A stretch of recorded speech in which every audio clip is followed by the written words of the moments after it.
why we do what we do. And just out of curiosity, raise your hand if you also are interested in understanding a bit about. I mean, I'm going to explain some very simple, in a simple ways to you, but if a lot of people are interested in brain science, I can share a little bit more as well as we go along, a little more geeky stuff.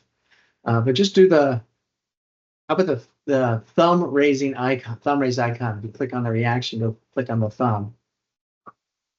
Oh yeah, there we go. So I see Caleb and David and Mariah, James, Abby. Okay, wow, both Abby's. All right, so a lot of folks are doing it. All right, good. So I'll say a little bit more geeky stuff as we go along then, because it's endlessly fascinating. And feel free, it's a small enough group. Toss questions in the chat. Raise your hand at any given time. I see this more as a conversation. It's not a presentation. It's a conversation where I'll be sharing insights with you. You're going to be sharing insights with us, with each other, and we'll just enrich each other's lives and gain a lot around culture. So my history with the Red Cross. Hey, Bob, Oh, I'm sorry to interrupt. I just want to make sure I put it out there. I neglected to do this when we first started, but I just want everybody to know I started a recording just for full transparency, so everybody knows that we're recording, and it's really just for folks who couldn't attend either session so they can review later. Oh yeah, thank you. Thank you for remembering that. Last time we forgot. Yeah, I forgot for the first 10 minutes, but we got that. There you go. Okay, good. Well, we got that. So anyone who's watching this virtually, welcome. We hope you gain a tremendous amount from this. And one thing I've done in the past too, so that if somebody wants to share something that they don't want recorded, let us know. We can pause it and then restart it. I can also edit it out later on. I'm pretty fast with that kind of stuff if you want to. But I want people to feel free to share, whatever's going on for you. All right. Let's see. So so I started doing work partnering with the Red Cross back in 2011. Helped design the LEAD program, which is a large lead. At the time, it was a 3-year leadership program. Now it's a 2-year program. And I've helped facilitate portions of that ever since then. So that's been an incredible honor. But since that point in time, through this, I've worked with every part of the organization multiple times, virtually around the world, but also all over the United States. I've traveled working with, particularly a lot of work with humanitarian disaster relief services and so on. But in the last few years, I've done really in-depth work across biomed as well, doing a lot of culture enhancement stuff. It's been absolutely, it's really been the pleasure of my life, or at least my career. It's like this is the most fulfilling thing. So I also help give blood. So I'm helping give the blood that you all are delivering and making sure that is reaching those patients. So it's nice to be a tiny part of that cycle. And I also have volunteered, but during the pandemic, the bad news was a lot of my business dried up because I couldn't travel. The good news is I had a lot of time. So I started volunteering as a donor ambassador at blood drives to help people. And it was such an honor to be part of the front lines, if you will, where a lot of people are scared to go outside, and just seeing these heroes walk in the door every day to contribute. And again, providing the blood that you're able to then take and deliver to save lives.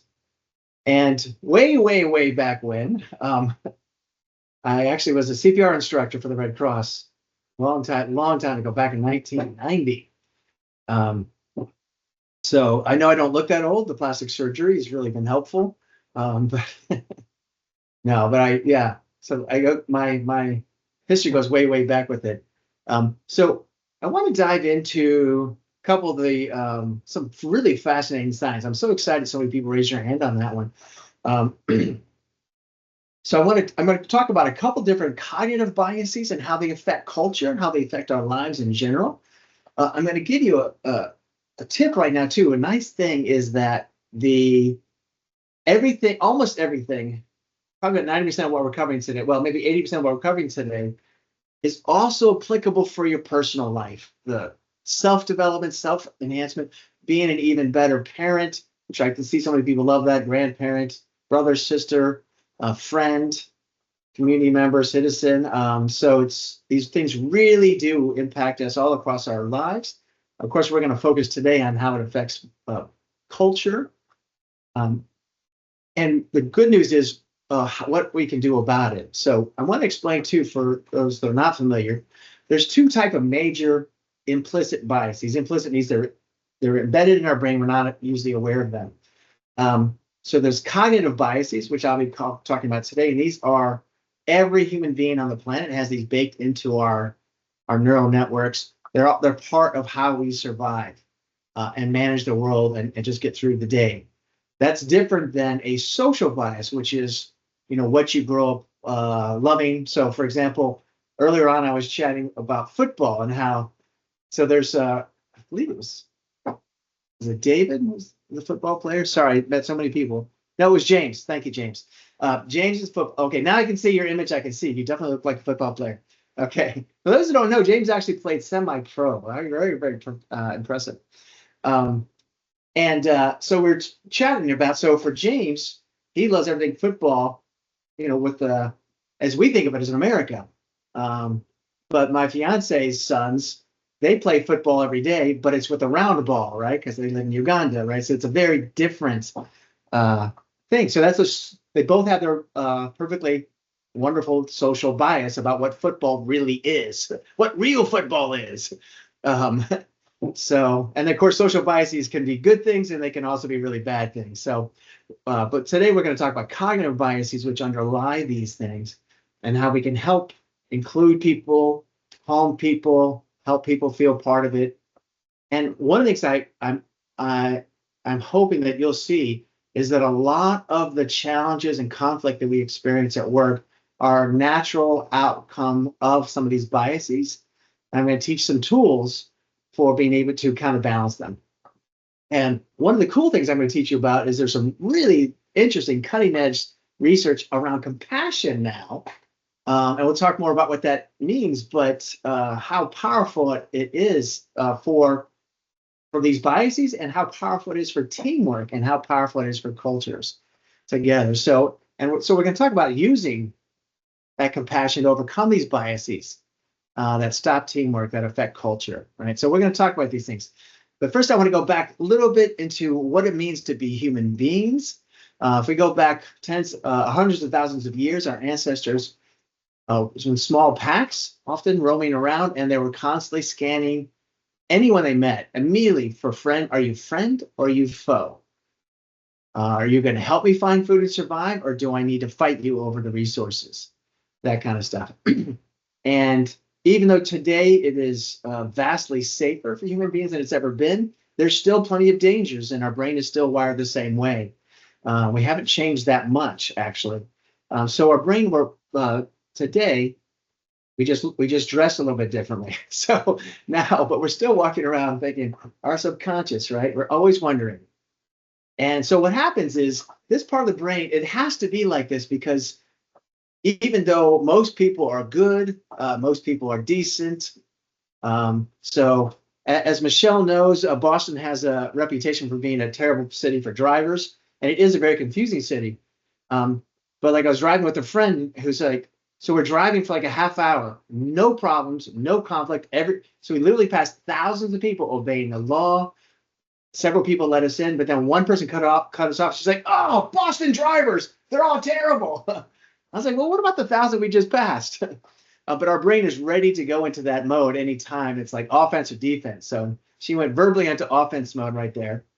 And this is normal, right? This is the way our brain is wired to survive. This is part of why a lot of unnecessary conflict happens, even amongst really good, caring people. So we're going to talk about this. And for myself, I will say, making a lot of these tools and methods I'm going to talk about today, as I've made them into habits for myself, I've become much less combative, much more compassionate, much more relationship-based, and it's really helped me transform my life in much good ways. I still have all these instincts, and if I feel threatened, my body will do all the same things, ready for a fight or flee or freeze. And that's okay. It should never go away because it's about survival. But we also need to be able to overcome these things at times. So a little bit more about why we are the way we are with groups and why it affects culture, right? So the human brain evolved in groups. So we cooperate better than most other animals, except for some of the insects groups. But so we cooperate in much, much larger groups, even though there's some other animals that are almost as intelligent in some ways, particularly dolphins and believe it or not, octopus. But they can't commute, they can't be in much larger crowds than like we can. But here's the thing, as in terms of the predators, we were not at the top. We've never been at the top. And if a human was left out of a group, they died. Right. So we have an innate need to be part of a group and a fear when we feel like we're being left out. And we'll talk more about that, but both those dynamics are constantly at play with all the human interactions we have. And so knowing this will help us understand how to help soothe the fear and help people feel included and safe. So group living, because we had to do it, really shapes the brain structure and function. Part of the reason some anthropologists think that we have a much larger brain than our closest animal relatives is because of our language and our communication and reading people's body language and facial expressions and all this kind of stuff. That requires a tremendous amount of brain power. So because of that, for those of us and everyone who on this call, you whether you are a leader in your position or not, you're now a culture leader, right? You're going to be helping to learn and discover and share. So you're going to be leading in this process.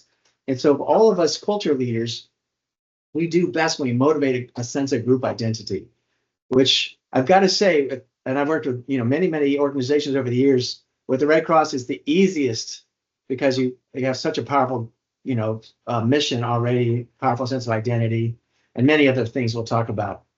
So I want to think of us as entrepreneurs of identity. How do we go out there and create this, cultivate it? We have to, the big thing, as I said before, is discover authentically what's already really good and enhance that. But we'll talk more about that. Oh, and I forgot, I wanted to do the, actually, what I'm going to do is I'm going to talk a little bit about compassion. Then we'll have you go into groups, introduce yourselves, and talk about what you've learned so far. So the research on compassion is really interesting and exciting. And I love this definition. And I find so many people agree with me. It's really interesting. All right, so it's empathy plus action. So you feel for somebody's challenge and you do something about it. Now, if you think about this, this defines the entire Red Cross. Ameliorate suffering, seeing people that need blood, getting the blood to them, knowing that people are dying and or drowning or having heart attacks and not being taken care of. So people training people and all those things to take care of children, disasters, helping people after disasters, helping folks in the military connect with loved ones. Everything the Red Cross does is empathizing with someone's challenge and acting to do it. So we're going to use this definition throughout the day today as we talk about compassion as a sort of form of empathy that includes action to go along with it. And the definition of bias I want to use is one of an expectation state. Because there's some social biases that cause so many problems in our societies, we often think of bias as a negative thing, but it's inherently just an expectation state in our mind. It can be good for us, it can be bad for us. But it's just it's like a shorthand for our brain to kind of assume what's going to happen and move forward.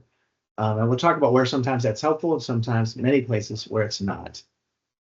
So there's some variations on compassion. So we all know, understand that empathy, right, is to understand how someone else feels, either cognitively, emotional, right? So, I like if James talks about the pain of losing a game. I've never played football at the level he has, not even close. I've only done pickup football, but I certainly know what it's like to, at a small level to lose a football game. But I don't know what it's like.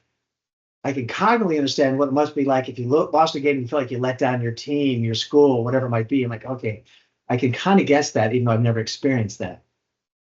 But nowhere have I ever made my school happy from winning a game either. So I can't empathize with either one of those things. So those are the differences. So I can emotionally understand what the pain of loss. Cognitively would have to guess what I think it's like, when you went to that situation. So it's the same thing also, and that's a very light way. but people in different parts of the organization, we often can't empathize with what they go through because we've never had their jobs. We're going to talk about how to cognitively empathize so we can express more compassion with them. So it certainly means helping when someone's down, right? Of course. And no surprise, because of our social needs, and because just logically speaking, because we all fall down sometimes, right? So when we get picked up and we picked up others, we're just all stronger together. That's what makes things really powerful. As a matter of fact, there's one wonderful anthropologist, I can't remember her name, but she describes that the very beginning of human civilization was the first time in the history of our ancestors when they saw someone with a healed femur, right? So when that leg bone was healed, that meant that somebody broke their leg and other people took care of them. In the past, you break a leg, you're dead within a day or two.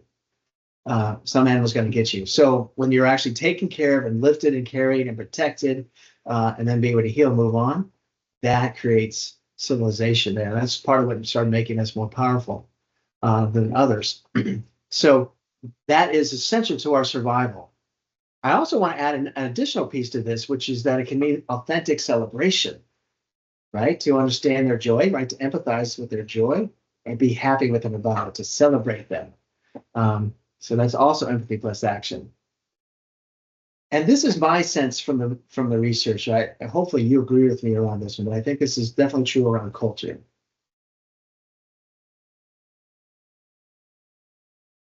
So the research is pretty overwhelming.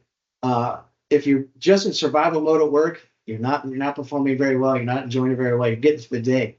But if you're able to flourish and really do well and feel like you can open up and share more freely, be yourself more, help others feel safe sharing and talking to people, we flourish. And not only do we enjoy our jobs a lot more, not only is it much more fulfilling, but we also our performance goes much higher, or can if you're align it well. And so high performance cultures have a lot of compassion going on. So what I'd like to do now is in just a moment, when I say to go, Michelle is going to put you into smaller groups. And so first introduce yourself, say hi. And what I want you to find out from each other is, what made you decide to be on the culture team? Like, what do you want to get out of it? So talk about that with each other. Do the rest of the normal introductions, of course, who you are, et cetera. But that, and then also, what's the most interesting you've heard so far in terms of who we are as people, our culture, or the way we're wired for groups, and the power of compassion, and what it means, and what do you think it means for the Red Cross culture, specifically for service delivery. So introductions. Talk about what you've gained so far from insights. Any questions before Michelle puts you into your small groups? All right, now we all know teams can be a little temperamental. So yeah, if you go into a group and you only want to wait about 20 seconds, because it might just be routing someone through the internet through Siberia, Japan, Australia to get there. But after 20 seconds, if no one's there, come on back here and just chat with us. All right. So we'll give you. And I'm new to the rooms thing, guys, so we'll see how it goes. That's right. So we're still experimenting. So we're going to give you about 4 minutes and 44 seconds or whatever it takes. Okay, let's give it a try.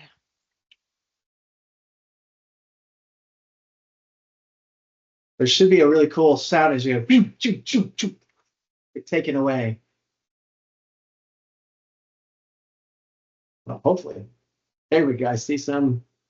There they are. I didn't assign you and I, Bob. Do you want me to put you in a room? No, this is good. That way, if people have trouble, they can come back and we can talk with them.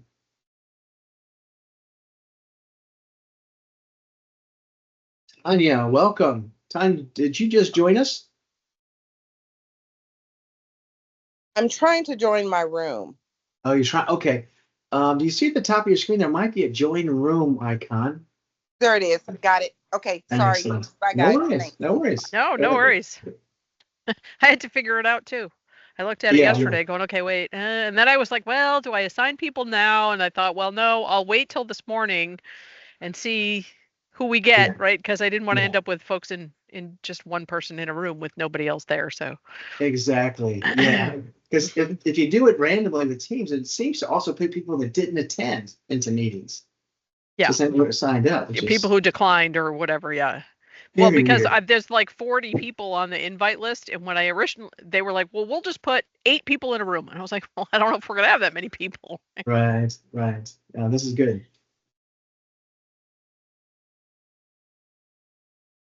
Oh, and Tiffany declined originally, but here she is. Okay. Oh no, that's others invited. Never mind. And it's too bad I can't see the teams. But in future meetings, right, when you set up new ones, were you Yep. going to set it up so that other people can put people in rooms too? I can try. Okay. All right. I got this far for today. Okay. All right. Yeah, I set up everybody who had accepted this morning, and then while you were talking earlier, I went through others who might have not accepted before we started today and put them in the fourth room, because it turned out to be 5, so that worked out well. Okay, good.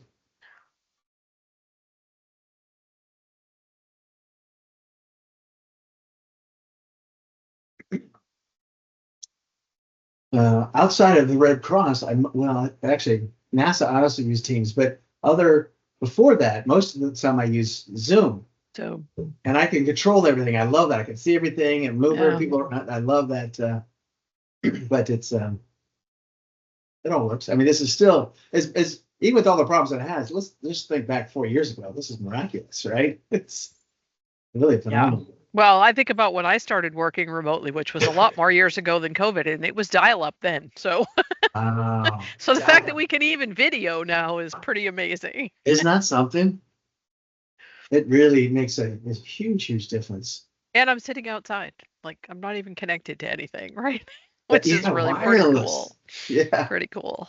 Wow. I put a booster out near my back of my house, trying to get it so it would work on my back porch. So I would love to do that. Couldn't. Now it looks like a jumble of branches behind you, or is that Yeah, let me see if I can is that turn the actually a camera a little reflection bit. on the water? Yeah, well, you maybe can't see it this morning because the way the sun's shining, but there's a bunch of woods behind me, and behind the woods is about a mile to about a half mile of water. Oh, okay. Yeah. Right now I can just see the woods, but yeah. Yeah, we live on a big lake, so Oh, nice. I like to sit out here when I can. Yeah. I lived for 8 years on a large pond. I mean, big enough that people water skied on it up in New Hampshire. Oh. And just loved it so much. Yeah, I used to commute to Dedham from here, which was not great, right? But I wouldn't give up where I live. Yeah. Because at the time I said, I may not work here forever. I'm not going to give up where I live. But here I am 34 years later. But yeah, we love it here. My husband actually grew up here. Oh, okay. My father-in-law lives next door. Oh, wow. Okay. Through the woods. I can't see his house, but it's through the woods next door. So he's close, which is good because he's in his 90s now. So we're close by to help if we need to, which is great. That's really good. Yeah. Wow. Huh. And if he moved with you, it wouldn't be like moving to a whole nother state where he doesn't know anything. Right. Exactly. Yeah. But it's great here. I mean, it's 200 feet deep in places, and it's spring fed. So they actually teach scuba diving here because it's so clean. Oh, is it a lake? What's the body? It is. It's called Long Pond, but it's a mile long by a half mile wide, and it's a little over 200 feet deep in places. Why do they call that a pond? That is I definitely know a lake. it's not a pond. It's definitely, yeah. I mean, it's big enough to be considered a Great Lake here in Massachusetts. Hence, we have a public boat ramp way down at the other end because you're required over a certain size, right, to have public access. But the Fisheries Commission actually comes down here to my house to stock the lake. And they come here because I'm the furthest you can get from the public boat ramp, because when they put the fish in, right, they're disoriented at first. And so they would put them in at the boat ramp, and there'd be fishermen down there pulling them back out again. Right. So they put them in down here at my house so they have time to acclimate. But yeah, they teach scuba diving here, which is pretty cool. You can, on a flat day when it's not windy, you can see the bottom about 60 feet down. It's pretty cool. That sounds amazing. Oh, It wow. is. It's pretty cool. I love snorkeling in all kinds of water. I would love to go there.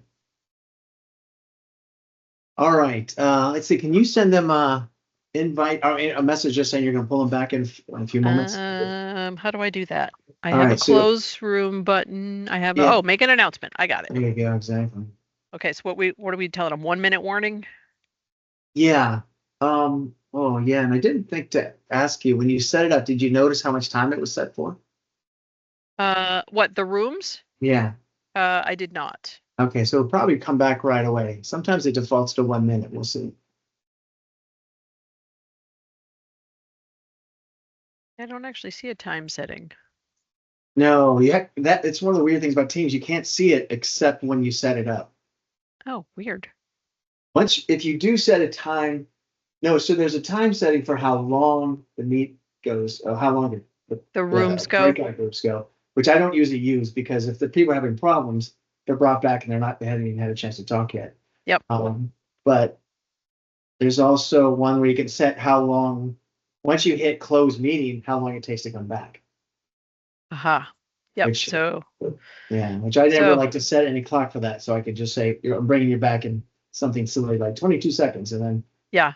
wait 30 seconds and bring it back. All right. So we'll click the close rooms button and see how long it takes people to come back. All right. So I got moving people back. They're coming. It'll stop sharing for good. See them. Welcome back. Super session. Welcome back. Hope you had some good conversations. So I'd love to hear from a few folks. You can do it. I'd love to hear both verbally, and you can also throw in a chat. Oh, John, I just saw your text. Not in a group. Were you able to get into a group, John? I'm sorry, I was not. Oh no, where were you the whole time? I was just. He I was was lost just- in just, Cyberland. I'll get you assigned, John, for the next one. All right, thank you. John, you could join our group. Well, thank you, Dave. There we go. So, yeah. So, what were some of the thoughts, insights people had about what we've talked about so far in terms of living in groups and compassion? Who we wanted to share verbally, and you can also throw in chat. Yeah, go ahead, please, Kimberly. Kim? Kim? So a couple of us, we just really had that aha moment with the bias being an expectation state versus lending itself to negative, thinking negative thoughts or, not wanting to be part of those kinds of things. So I really appreciate that. And I'm not saying Red Cross has done a poor job, but with all of our inclusivity, diversity, all those things that we've been doing for a while now, to me, it kind of lended like the bias thing was all negative. I never picked up, and I'm going to tell you, we've had numerous sessions, trainings, individual activities, and throughout all of that, it was never, and maybe it was just me, that I thought that it could be a positive thing, that it was an expectation. It was always just like, don't think negative or bad because someone looks different or they talk different and yada yada. So Right. Yeah, that can be really helpful to realize that biases can go any direction. And actually, we're going to talk about in a few minutes. We'll talk about the in-group, out-group bias and how helpful that activating the in-group bias is for inclusion, right? Diversity, equity, inclusion. And I'm often concerned. Actually, sometimes I look at the conversation like, "Ooh, you're making it sound all negative." Because we need to talk about how to activate the positive side of this as well. So that's something we'll learn today that will enrich those conversations, hopefully, when you have them in the future. Yeah, other insights.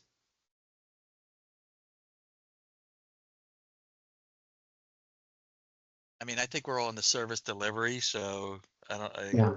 think most of us tend to be extroverts and we just feel like we have to take care of our people. There you go. Yeah, everyone there's to take caretaker. That's good. Well, that's. I just heard a wonderful leader. He's retired now, but he worked at NASA for 35 years. And I heard him talk about great leadership, and he talked about my goal as a leader is to serve my team, which is such a good way to look at it, versus just tell them what to do. But I'm there to serve them, to help them be their best. That's what I'm hearing. What you're saying there, David. Yeah. We have time for one more. Who else we wanted to share an insight that came up in your conversation?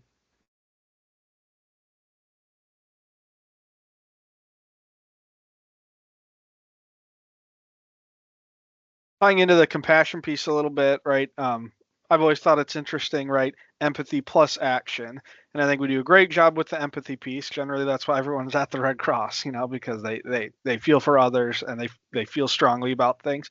Sometimes we fall flat on the action piece, which really probably decreases the amount of response and benefit that we're getting from that strong empathy that we have.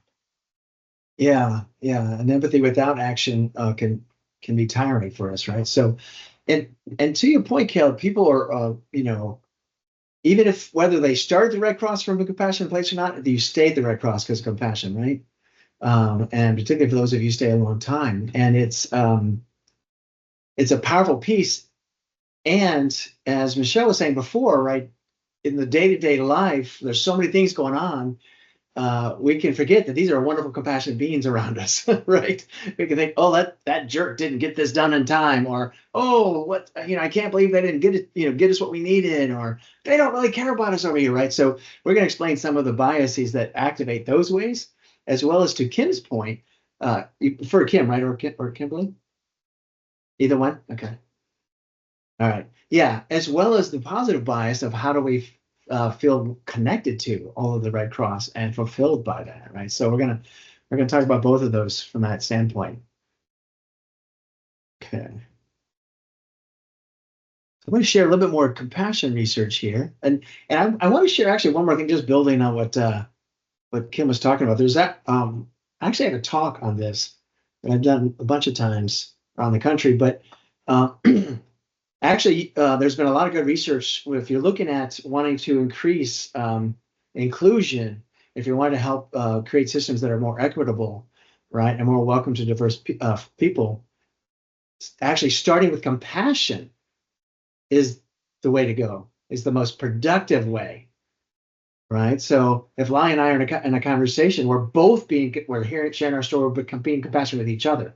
We're not saying, oh, as a white man, as a black woman, like, no, Eli and Bob, right? And we're sharing our stories and we're connecting to each other and we're having empathy for each other's situations. And then when we share our situations that might be from societal damage, now I'm caring about this person, Eli, who I've bonded with versus, it's us versus them kind of thing. So that's one of the interesting challenges, because there's a lot of theory right now about diversity, which is, sometimes it's more attack mode. And the research shows the most powerful transformation is actually more inclusion and compassion mode, which probably is not a surprise if you think about it. But there's a lot of research on how minds change around these things. And the five greatest ways, there's actually a book called How Minds Change, if you're interested in that. It's phenomenal. And the guy does this research on the 5 most powerful ways of helping people. Now, you can't change their minds, but you can help people with it. And all 5 of them, they don't use the word compassion, but that's essentially what they're describing, are based on listening and understanding and empathizing and being compassionate with. And that allows people to get to open space where they can go, oh, I see something differently now. Right? It's like my second wife was a therapist, and this was many years ago, and she had 2 different people who were transgender as clients. And I was asking her questions. She's like, "Oh, wow, please, what you just said to me, please don't ever say in front of a trans person." I was like, "Oh, I didn't. Okay, what do I say? What was wrong?" And she helped explain what they're going through. I'm like, "Oh, right." So she helped me get to this compassionate place, which then made me say, "Yeah, I'm happy to change the way I'm talking about it now that I get it. I didn't get it before. I didn't realize what I was saying was hurtful. But now that I understand it from the inside, from that perspective, happy to change. It's no big deal. It's like if Kim wants me to call her Kim, I'll call her Kim instead of Kimberly. So I'll change for somebody if I care about them, right? But that's the thing, is that finding that ability to understand, empathize, and have compassion for somebody, that's what generates a desire to change far more so than most of the methods that people are using. So hopefully in future conversations, Kim, on that, and other people here, you can bring in that level of compassion, for everybody. Okay. All right.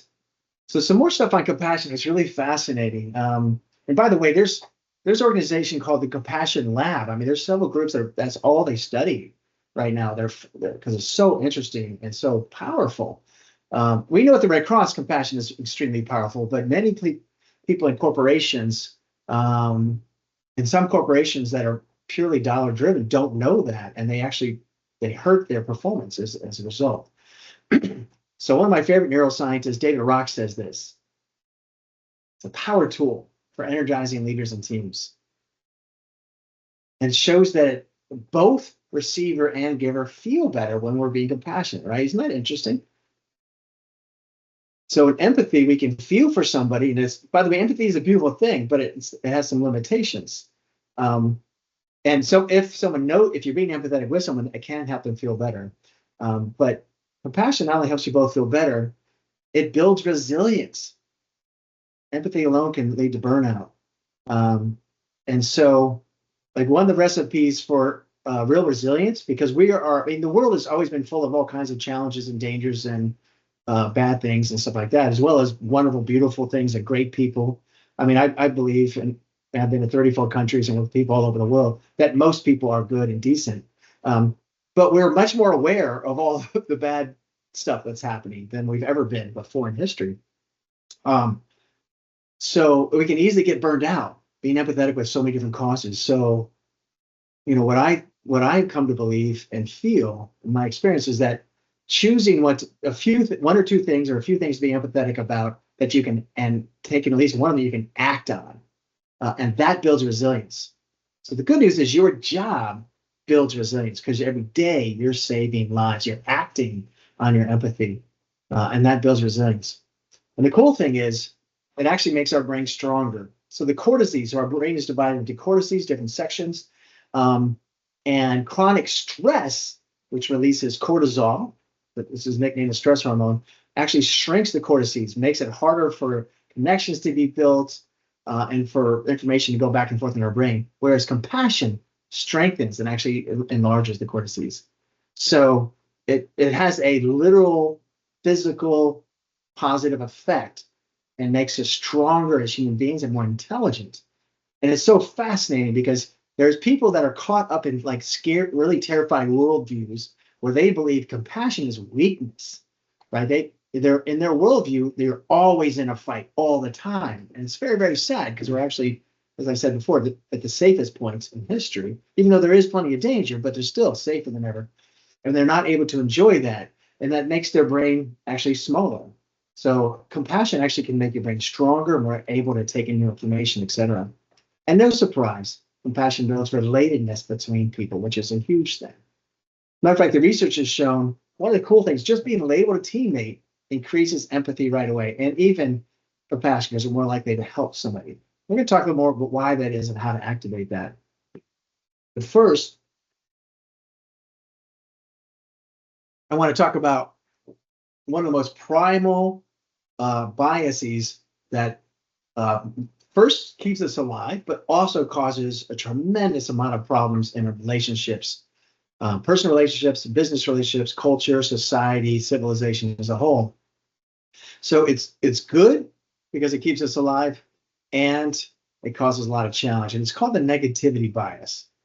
And the negativity bias means that essentially, it's wired in us because negative things that might kill us will have to take precedent over everything else, right? So if you think back to our ancestors, some of those people in those pictures of the cave people, if they're walking through the jungle and they're looking for fruit to eat, which is great, but if they also hear a rustle in the woods, in the undergrowth, their brain has to pay a lot more attention to that rustle. And maybe 100 times in a row, there's nothing there or nothing, everything's harmless. But the 100th time, it's a tiger waiting to pounce on them. So the people that survived and became our ancestors had to become slightly paranoid. They had to be scared of every rustle because if they weren't, they would die when it actually was a tiger. So the negativity bias is constantly scanning for threats. It sees them where they don't exist a lot of the times. And even when it's real, it tends to exaggerate it. and the feeling after a negative experience, what we perceive as a negative experience, lasts longer. It has more intense impact in our brain, and it lasts longer in our minds. And this is, again, just because we have to survive. So a lot of people think people are evil because we have this, but it's just a survival mechanism. Without it, we would not exist. All animals have this. And it's just part of survival. Here's the challenge, though. Yes, please, John. Is this like the unconscious bias or the negativity bias? Is that the same as the ostrich effect? Did you say ostrich effect? Yeah, the ostrich effect. I'm not familiar with the ostrich effect, but if it's what I think it is where you're trying to hide from not seeing scary things. Is that what it is? Kind of, yes. Yeah. So the negativity bias would be before the ostrich, right? The effect. So if you're afraid of something, the ostrich effect might be one way of responding to that. So it could be either fight, flight, or I think what they're talking about is a freeze reaction where you're pretending nothing's happening. So the negativity bias kind of spurs many, many other biases. Does that make sense? It does. Thank you. Yeah, absolutely. Yeah, thank you for asking. Everybody, feel free to ask questions. I love that. So let's look at the impact of negativity bias on culture. And just to kind of prove a point about how intense it is, let's just imagine that I'm in a meeting with Maya. And so Maya and I go through this meeting, we have a conversation, I watch her run the meeting, and afterwards I go up to Maya, I'm like, wow, Maya, you rocked that meeting. We got people energized, it was exciting, it was really good information. But just so you know, you accidentally called David Caleb. All right, so of those pieces of feedback, which do you think Maya is thinking about for a long time afterwards? She's probably worried that she upset David or Caleb with that. So that's the way the negativity bias works. And that's might be the thing that she's worried about that night. Oh my gosh, David's such a big team player. He's gonna think I don't care about him. I can't believe he messed up. Or if he's my boss, I'm in trouble, whatever it might be. David might have already laughed it off and forgotten about it. But it sticks, right? So that's one of the challenges with that happen. So the way it works. Exactly, Maya. Yeah, there you go. She wrote in the chat, I would be so stressed because I hate messing up people's names. How do you know? Well, most compassionate people are like that, right? So most compassionate people want to honor other people and respect them. So I kind of guessed. Yeah, so negativity bias. So let's look at some of the effects because it sticks like that for a long time. So it activates too much cortisol a lot of times. And I talked about long-term affecting cortisol before, but also short-term. A little bit of cortisol is good. It helps us focus. But what happens is the more danger we think there's going on, the more cortisol floods in so we can focus and get, focus on the threat and go after it. The problem is, though, is it makes our thinking very rigid and narrow, right? It's good if there's a lion creeping toward us or some other, real, true life and death threat.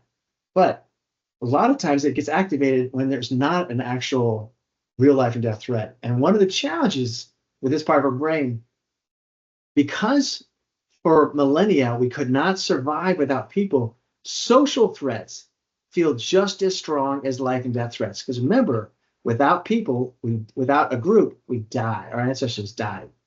Well, they wouldn't even be our ancestors. The people back then died. So the fear of that is so strong. So when we're afraid of a social threat, it activates this very almost identical neural systems as when you're afraid of something physical. So it's really intense. That's part of why we have such strong emotional reactions to fear with other people. And here's the thing, like when I first got promoted as a leader, I got promoted pretty young because I was kind of a can-do, work hard person, but I was a terrible leader. I didn't know anything about it. I'd grown up in an environment where, like yelling at people, coercing people, threatening people, shaming people was the norm. So that's what I did. And I was surprised. None of my employees liked it. I thought it was really good telling them what they did wrong all the time, but no one ever thanked me for that. And usually they already knew. They didn't need me doing that. But what I was, and later on when I learned the science, I was so disappointed with myself and I realized, wait a second, I've been actually making their performance worse by activating their negativity bias and pumping them full of cortisol. So it actually made them not able to think things through. And then I would yell at them for not being able to do it. So I was really caught in a vicious cycle that a lot of leaders, unfortunately, particularly new leaders, who have not gone through good training or not had that kind of upbringing, know how to do. And one of the big problems, it creates very binary, simplistic views.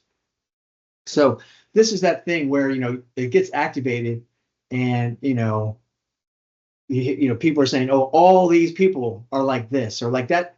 Everyone over in donor services, they get all the attention. They don't care about us. Red Cross doesn't respect us. And it is true that donor services gets a lion's share of attention, but it doesn't mean that it's like us or them. It doesn't mean that no one cares, right? But our brain can go there very naturally. Or that other person on my team is late. Oh, they're always late. That kind of thing. So this is a very common thing. And you can see it most easily in political rhetoric, which is part of why I try not to pay attention to any politician. Even if I like their stances, I try not to watch their speeches if they use us and them rhetoric like that, where they make whole groups of people out to be evil. It's really, really sad because it really hurts. It hurts our brain and makes us activates the negativity bias, and then we start to think everybody's bad, which is not true, right? I've lived all over the country. I've lived in Virginia. I've lived in Illinois. I've lived in California. I've lived in Washington State. I live in Boston. And there's good people and there's jerks everywhere I go. Right? It doesn't matter what their politics are. There's just good people. So try not to, fall into those kind of things and not be triggered into that by others if we can.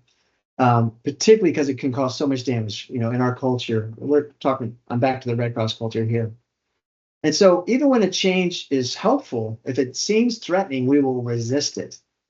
As a matter of fact, I saw some research that came out just, I think it was in April, where they found that this one organization, Neural Leadership, they do a lot of research. They're neuroscientists. They do research in companies, in large organizations, to discover what actually happens there and what works and doesn't work, which is fantastic. And they discovered that about 20 to 25% of people resist even positive changes, even changes that are good for them. It's just the negativity bias gets activated and we go into that resistance mode and we go into binary thinking. It's a change. It must be bad. It came from people that don't know me, don't understand me, don't care about me. So it can be really hard. So later on, we're going to talk about some of why we do our culture enhancements the way we do to avoid negativity bias, to warm people up, to get people feeling connected, and then enjoying the changes we're making and cheering it on more and more. I mean, we can't bring it down to 0% resistors. That's not reality, but we can drop it from 25% to 15 to 10, things like that.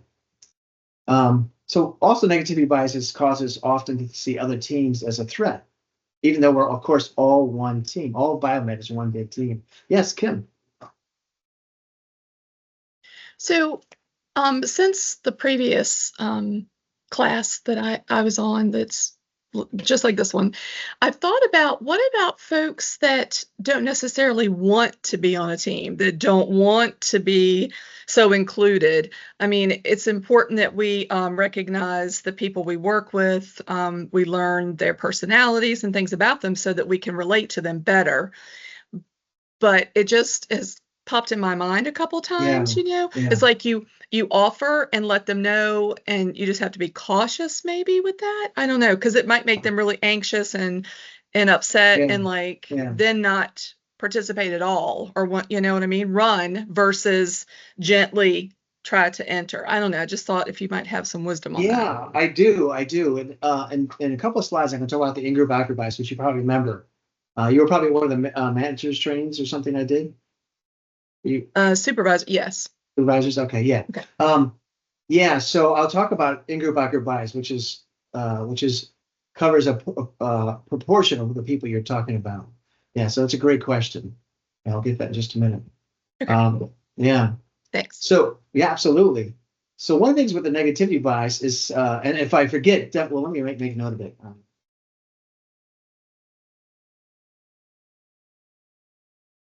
Okay. But definitely ask me if I forget again. Okay. So rebalancing the negativity bias. This is something we have to do every day. There's many times where multiple times a day, our negativity bias gets activated. Somebody cuts you off in traffic. Your significant other doesn't like the clothing choice you made, or, says you're eating too much junk food, or, someone didn't give something that you in the time you wanted at work, or whatever it might be, right? The negativity bias gets activated. And again, a certain percentage of the time, it's through misunderstandings as well. So this is something that's really important for us to do and to do well, is to be able to rebalance. And so what I want to do just quickly here is I'm going to share how I rebalance something, and then I want to hear from you in chat or verbally. So like what triggered your negativity bias at work, and what can how do you rebalance? So for me, particularly when I was young, I had a real hard time taking negative feedback from my peers. I mean, I seek it from even at the time I sought it from the clients that I worked with. But like if a peer gave it to me, I would just get incredibly defensive, even to the point where I would yell and kind of shut them down. I was so afraid. It would trigger so much anxiety and fear of not being good enough, blah, blah, blah, blah. So over the years, there's a couple things that really helped me with that. So one is lots of therapy, heal some of that stuff. But also one of the ways I rebalance it in the moment, and I don't remember who I learned this from, but whoever it was a genius. But when they're giving the feedback, is I would focus specifically on what's the gift in what they're telling me. What is something they're saying that's useful, that might be helpful to me? And now that I understand how negativity biases work, I know that because their negativity bias is activated, they're going to exaggerate. They've got some binary thinking. And I used to just like argue with all those things. Now you generally ignore those things and listen for the gift, and then ignore the stuff like, hey, Bob, you're always late. You don't do this. You don't do this. And I'm like, ignore that. And then they get to what I really need is for you to do this. Give me five days advance notice of this. I'm like, oh, thank you so much for letting me know about the 5-day advance notice. I didn't know that. That's something I'm going to work on. And what I find is when I can do that, I stay a lot calmer because I'm focusing on what can help instead of getting angry about every exaggeration or name or insinuation they're making. And then they start to calm down 9 times out of 10 because I just focused on the solution and stayed there. So that's one of the ways I rebalance. But people rebalance through breathing, movement, music, venting, all kinds of stuff. So let's just hear from you. Just throw it in the chat box or share out loud. Think about what triggers you. You don't have to say what triggers the negativity bias, but what do you do to rebalance yourself? Doesn't that bring up the old saying, turning a negative into a positive? Yeah, say more about that. Yeah, but if you sit and rethink about what that person may have said, you go, oh yeah, that is true. Now I can do this instead of. Yeah, John, that's fantastic. That's one of the 2 top things that the neuroscientists talk about. They call it reappraisal. It's the same thing you're talking about. I'll talk about it as reframing later today. You take what came in seemingly negative. What was the good thing about it? Reframe it accurately, not in a just Pollyannish way, but accurately, and it helps you have a much better attitude. That's fantastic, John. Exactly. Yeah, and David's talking about a similar thing. I think relatable story with a positive spin. Just want to be careful. Sometimes when people say spin, they think of like politicians lying. So sincerity is key with these reframes, right? So, and I'm not assuming that's what you meant, David. I'm sure you weren't talking about but then sincerity is key. Oh wow, James, that's great that you can use music to kind of wash away the negatives, think on the positives. That's great. Yeah, Abby D talks about stepping outside, take a few deep breaths. I sing obnoxiously in my office.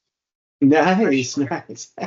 That helps. And I took a serving leadership class, which was really helpful about my thoughts and whatnot. And it was just more about focus on the outcome. What do you want to get out of this? Even whether it's feedback or feed forward, what is the outcome? Nice. So helping me be outcome focused. Now, if I'm stressed and it's in the moment and I want to react, singing obnoxiously in my office is what I'll do.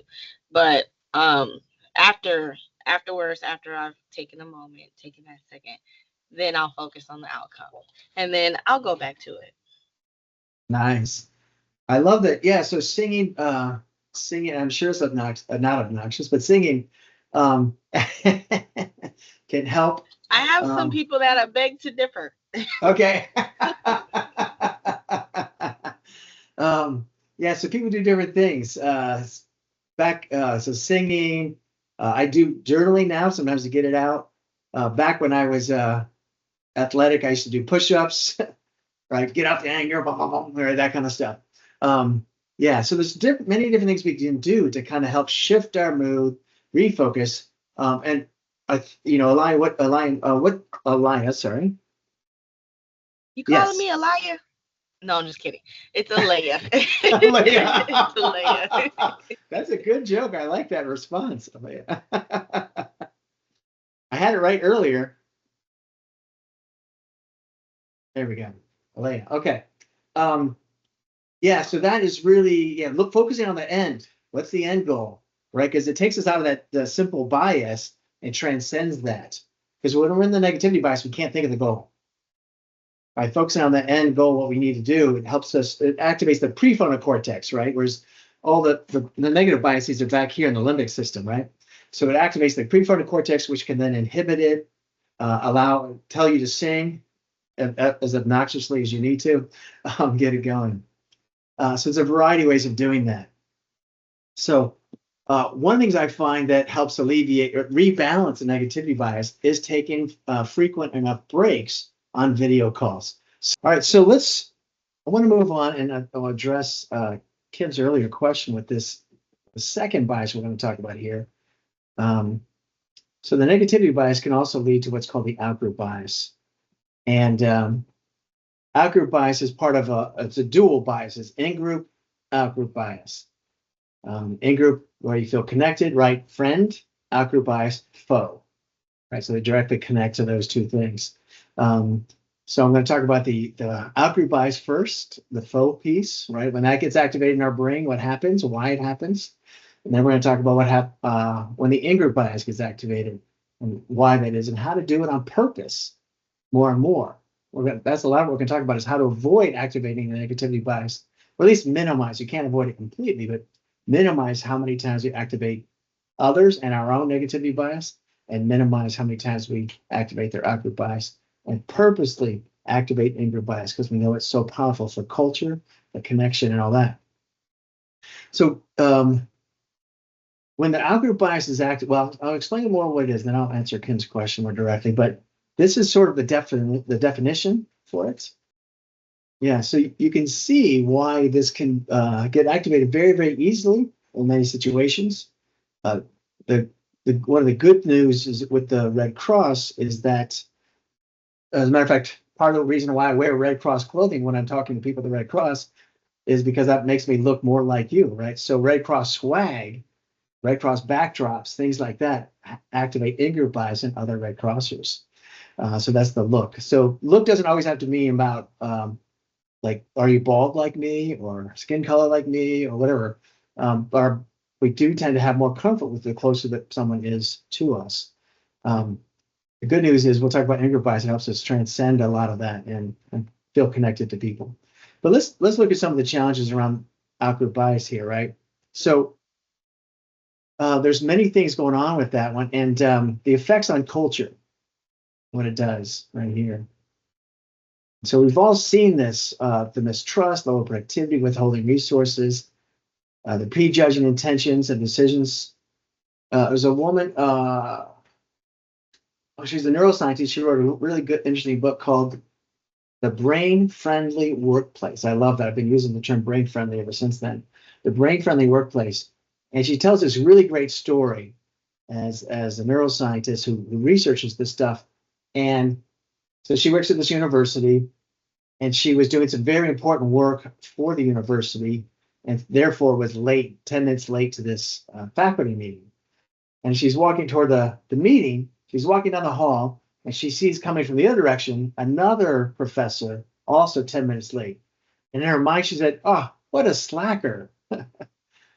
And then she started laughing at herself because she realized she just fell into outgroup bias. Like, oh, I'm okay, justified because I'm doing something important for them, but I'm prejudging him. I don't know why he's late, but I'm already saying he's a slacker in her mind. So she caught herself falling into that and laughed about it.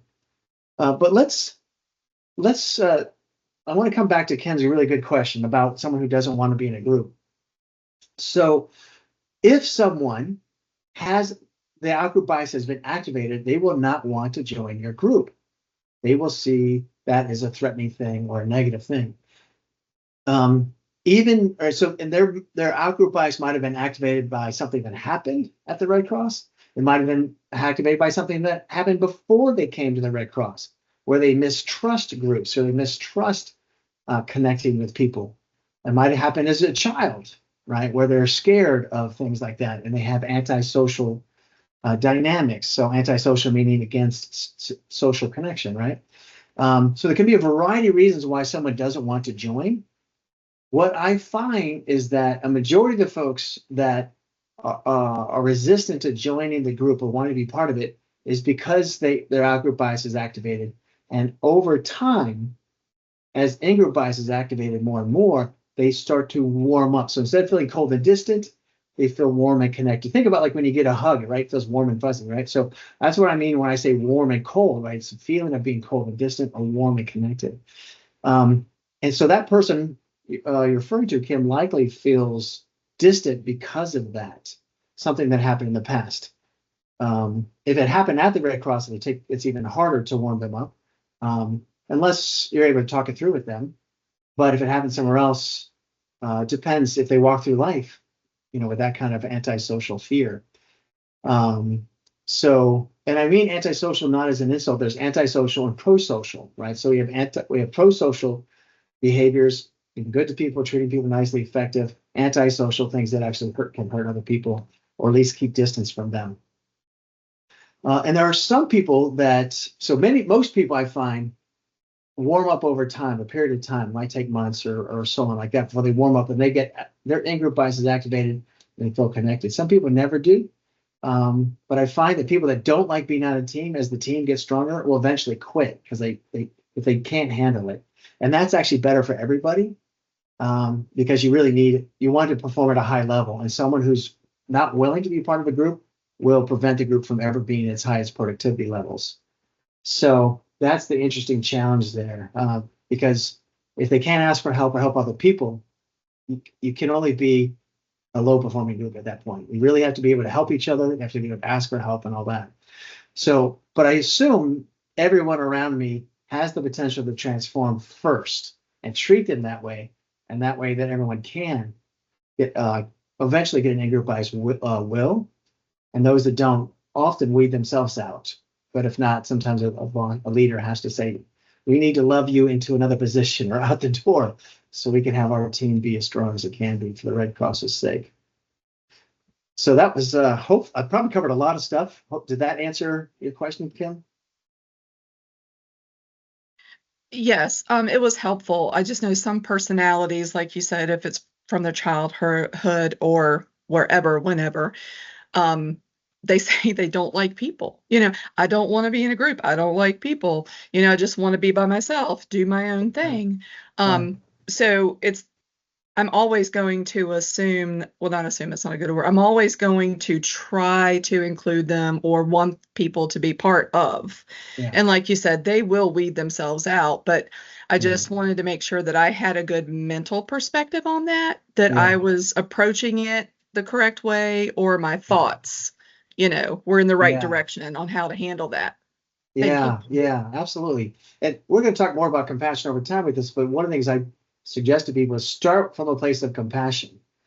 Let's just, I gained a lot of insight into what can go on in the human psyche. I volunteered with trauma survivors. So for about 8 or 9 years. So I got together with a bunch of other people that had overcome a lot of trauma, and we wanted to help others that did that. And I've learned a lot, and I'm still part of one support group. And like one of the women there, we get along great, but she says things like that. I hate people. I don't like to work with people and be my own. And it's because she's so deeply traumatized, right? So she has almost a permanent outgroup bias state. But in our group and with her therapist, she's been able to activate an in-group bias, and she's gradually warming up. And it gives her capability of slowly warming up with other people that feel safe to her. And for her, particularly with men, she has a really hard time with that. Thankfully, I'm a very safe person in those situations. So she and I have a really good connection with each other as mutual support. But I learned a lot listening to a lot of people that have high antisocial traits. And I mean, some of it can be biological. There are a small percentage of people that have that, biologically speaking, but most of the people, it's because something has happened at some stage in their life. And some of them will warm up and flourish in a great situation, and some will not.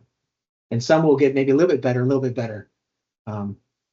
But I find as long as we keep treating with compassion, we at least give them the possibility of doing that. Yeah, it's a great question, because this is real life, and these things what we're teaching are not magical, right? They can't magically change someone who's been traumatized their whole life, and all of a sudden now, boom, they're happy and go around hugging people. But I have seen a lot of people over time, particularly if they want to grow and change, do some significant transformation. So what it's giving people that opportunity is a really good start, and not too long of an opportunity. That's the other thing, as I said before, because it brings down the whole team. And maybe they need a job where they're not, where they don't have to work with other people. So because they just can't function. Like this one woman I was telling you about, she just get triggered by so many interactions that working off by herself virtually is just a lot easier for her to function. She can perform at a higher level. So it's trying to kind of work with people based on when their brain is working at the time. Yeah. So there's more results. And I imagine if you look through this, you'll recognize some of these things that have happened at the Red Cross, or at least other people. Yeah, so this is the kind of stuff that at the Red Cross, as much as possible, we want to rise above these things. We want to activate in-group bias so we don't have these things. Certainly that can activate xenophobia. So xenophobia is the fear of something different, right? And is at the root of a lot of the issues that the DEI programs are trying to work with. And so that's one of the things we have to be careful about, is that we also, when we approach these efforts of inclusion, is that we have compassion for everybody involved, because that allows us to rise above it and connect with each other. All right, so we've talked a bunch about the outgroup bias and the challenges. I'm sure you've all seen examples of most, if not all of these at different places, and times where you have felt these things, right? We're human beings. I've practiced a lot of in-group bias behaviors for decades and activated more of the stuff. And of course, regardless of what I've done, I still have all the biases in my brain, and they can get activated very quickly. So I'm constantly practicing new things to try to balance myself out, balance those biases, and really work with this. So I'll just give you like one example of if people wanting to rebalance themselves. So things have gotten a lot better over the last few decades, but we still have a long way to go in terms of how Black people are portrayed in the media. There's, again, tons of progress, but there's still not nearly as positive. And so, like, one of the things that I like to do is I subscribe to a couple newsletters and Facebook pages on good Black news, right? So absorbing that helps me soak that in, so it counterbalances the societal outgroup bias that often happens there. And so that's one of those methods you can do. So, like, is to try to expose yourself to the positive within a group that you might societally have some outgroup bias with. But it's the same thing within the culture of the Red Cross, where let's just say you keep being frustrated by another group, another team. And one of the activities we do is we call interdepartmental Valentines, where you talk about what you need from them, how they help you, and it helps activate in-group bias between teams that keep falling into that. One of the challenges with outgroup bias is the farther away we are from another group, the more it easily gets activated, and farther geographically, farther in terms of how much you see them, farther hierarchically. The more different you are in all those ways, that more easily outgroup bias gets activated. And the more difficult it takes to continue, the more work you have to do to purposely activate in-group bias and keep cultivating it. So it's just the way our brains are wired for, because if you think about it, in the, 400,000 years ago, they only knew, the people they saw every day were the people that they trusted. Anybody any distance away was usually felt like a threat to them, or they had to at least assume they were a threat so they could protect themselves. And so our brain's still wired like that. This is part of why I keep asking people to turn on your webcam. When we can see your expressions, in-group bias goes up much, much stronger. If we can't see your face, it's much harder. The out-group bias can percolate, like, ooh, they're not listening, they don't care. They're multitasking, which still may be true, even if it's not a bias. So that's why the closer you can come in your connections to people to being in person, the better. It's far more likely to activate in-group bias. So there's also a lot of good news about in-group bias. Once it's activated, it builds respect, trust more easily, give each other benefit of doubt. Right, I'll let you read over these things. And I want to combine the things that Alea said and Kimberly said in terms of the last piece here about including diverse people. So one of the beautiful things Alea was talking about was about looking at the end goal, right? What's the big picture here? And if you're saying, what's the mission of the Red Cross? And I want to help everybody achieve that mission. So David, with your particular unique personality, what helps you? Right? With Maya, with your unique personality and background, what helps you? So focusing on that positive common goal activates in-group bias, and now we're much more likely to then support each other and see each other as the team. Like, hey, you're a part of my team.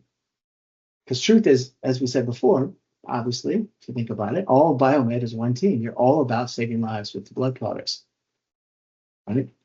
You need every single piece to function and to compete against the competitors out there and all that kind of stuff. There's no piece that's not necessary to the flourishing of biomedical. So, and even within service delivery itself, right? There's multiple groups that you can fall into out-group bias with. Those folks over in quality, whatever it might be. And some people even say, well, we're quality, we're not service delivery. I'm like, all right, it's the out-group bias is so easy to get activated. So it really takes some work with this one and different ways of doing this. And so with all these different programs, first look for, actually, we're going to do an activity to help you learn this. But let's hear from you. In what situations could we use even more in-group dynamics in service delivery? We know there's a lot of good stuff going on, but where can we use it even more? Who's got some thoughts? Bob, ask that question again. I didn't really grasp it. Yeah, Sorry. yeah, it's in the purple at the bottom. So what situations could we use even more in-group dynamics in service delivery? Yeah, thank you for asking. So for example, where are situations where out-group bias is happening a lot, or people are seeing us and them, the foe instead of friends, getting frustrated easily or not giving people credit and the benefit of the doubt? I have one. Yes, please. So we have volunteers, our volunteer transportation program, and so they support getting blood to the hospitals, whether it's a route, stat, ASAP, picking up empty boxes. And then we have service delivery distribution, who is packing and the blood products. So sometimes there's a gap between utilizing a volunteer. Yeah. And so they feel like, oh, they don't want to use us, or they forget about us, where in fact, and I keep recommunicating this, it's maybe a new staff person who just, they're focused on getting that blood product, everything the way it should be. And they hit the courier team first, or they did forget about the volunteer because they're new. So it's not personal. It's not they don't appreciate us. It's not that they don't need us, because very much so we're connected at the hip. So sometimes there's that. Yeah. Yeah. And I love the examples you gave because sometimes it's perceived but not true. And sometimes it might actually be true, but it's either way, the outgroup bias can be just as powerful. Yeah. And Alea, it looked like you unmuted there for a second. Did you have something to add? Yes. So with the whole separation, there was definitely like a difference made between supply chain and service delivery. Like we're all supposed to be one working house. Yeah. We all, in some way, they manufacture, we pack it, we get it out, we transport it. There has been a disconnect that I've noticed, and it's just kind of like, well, you guys aren't getting the product fast enough, and you guys aren't doing this, and it's a lot of pointing the finger. Yeah. And same with service delivery and order management. There is a lot of back and forth. You did it, we did it, we don't understand. The communication's not there. For service delivery, I think that's our issue right now. Yeah. I don't want to, I hate to say issue, but it's something we can work on. It's an opportunity to work on. How's that? Yeah. Yes. So everything you just described is an example of outgroup bias. That's what causes us to say things like that, right? Because if they're struggling with something, you say you're not doing it. If you feel like they're part of your team, like, oh, what's going on? What can we do? See the difference? You're not versus what can we do?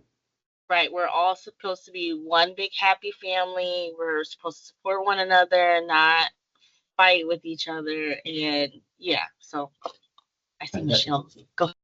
That's the goal. Yeah. Well, yeah, I mean, I don't want to go down a whole like solutioning problem here, right? But I want you guys to understand that we recognize that us versus them with supply chain that was caused when we moved you guys over into service delivery.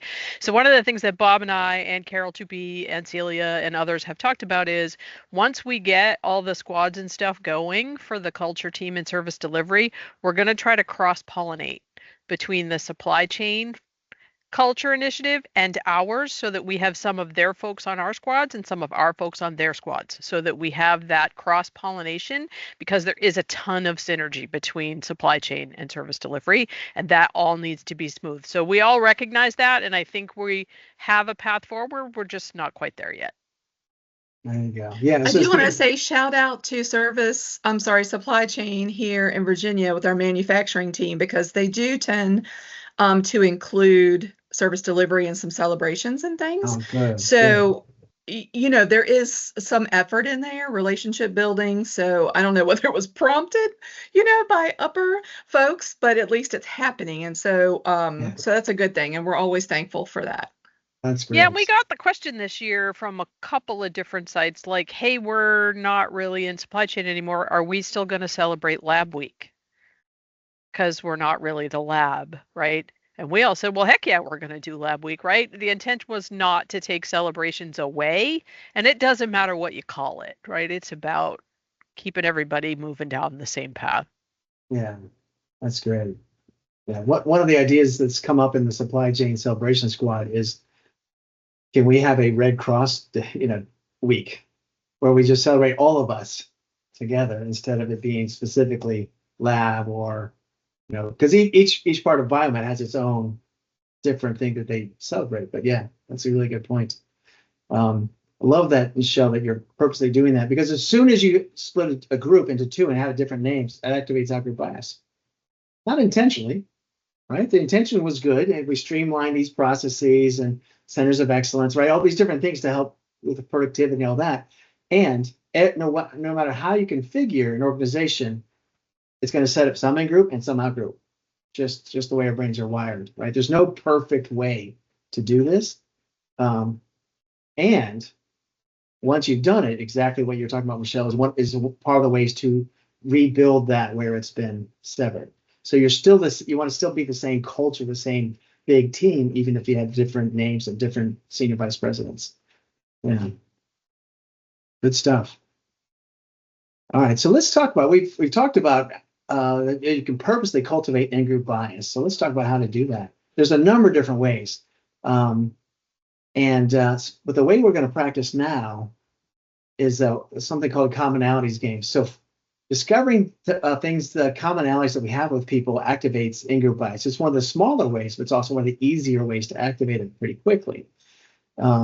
More powerful is what Leigh was talking about in terms of common goal and mission and things like that. But still, this is pretty quick and easy. So we're gonna play this in a minute when I'm done describing this.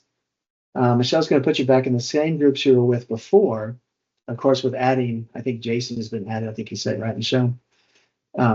Yeah, John said he wasn't in a group before. I had him listed in John room wasn't. 3, so I don't know if you just had a technical glitch and didn't make it there, but we'll give it a whirl. Okay, yeah, okay, so that does happen sometimes. And if you find yourself by yourself for more than 20 seconds, if you can leave the room and come back and join us, then we can help you. All right. So in this small group, I want you to find out as many things that your group has in common that are not obvious in 99 seconds. So, for example, in your small group, you can't say, hey, we're all work for the Red Cross, because that's obvious. But you can say things like, we all like watching sports. You might say, if someone says, do you like watching football? Someone will say, no, I like soccer. Well, you could broaden it. Hey, you all like watching sports. Or have you watched the Olympics this year? No. Well, have you ever watched the Olympics? Yes. Okay. So you can kind of broaden things if you want to find things more easily. I'm going to give you another hint, because most groups get between 5 and 10 things in common during this game. And another hint for getting a good amount of things is if something comes up that doesn't appeal to you, don't spend a long time talking about that. So, for example, someone said one time, hey, I really love octopus. What do you call it when you eat it? You don't call it octopus, but Calamari. Calamari, thank you. And so at one time I got food poisoning. It was my fault because I left it in the fridge for 4 days and then cooked it again. But since that day, I don't like to eat it, right? So, but if I spend my half of the 99 seconds talking about the fact that I got sick, I'm not finding out what's in common. I'm not activating in-group bias. So it's this, so instead of saying that, just go, no, how about lobster, right? So just move on quickly to the next thing. Don't go into those stories or whatever. And definitely don't talk about what you don't like about it, because if someone's excited about it, that brings them down. So this is part of building culture and building connections, purposely looking for commonalities.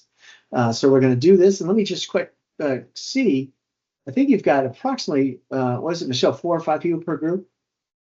Yep, we have 1, 2, 3 rooms with 4 and 1 with 5. Okay, so for that size group, actually, probably averages between 3 to 7 things that you'll find in common. But again, with a larger group, you might want to go simpler versus very specific. Like, I like spicy beef tacos. You might just like Mexican. Yes. All right, there we go. Like any Mexican food. All right, so 99 seconds. Find as many things as you possibly can in common. And it's it might be a little while before everyone gets into the group, and hopefully John, you will as well. All right. Thank you, Michelle. Take him away. Well, you know how much I love hair. That 99 second wasn't long enough. It wasn't. This was fun.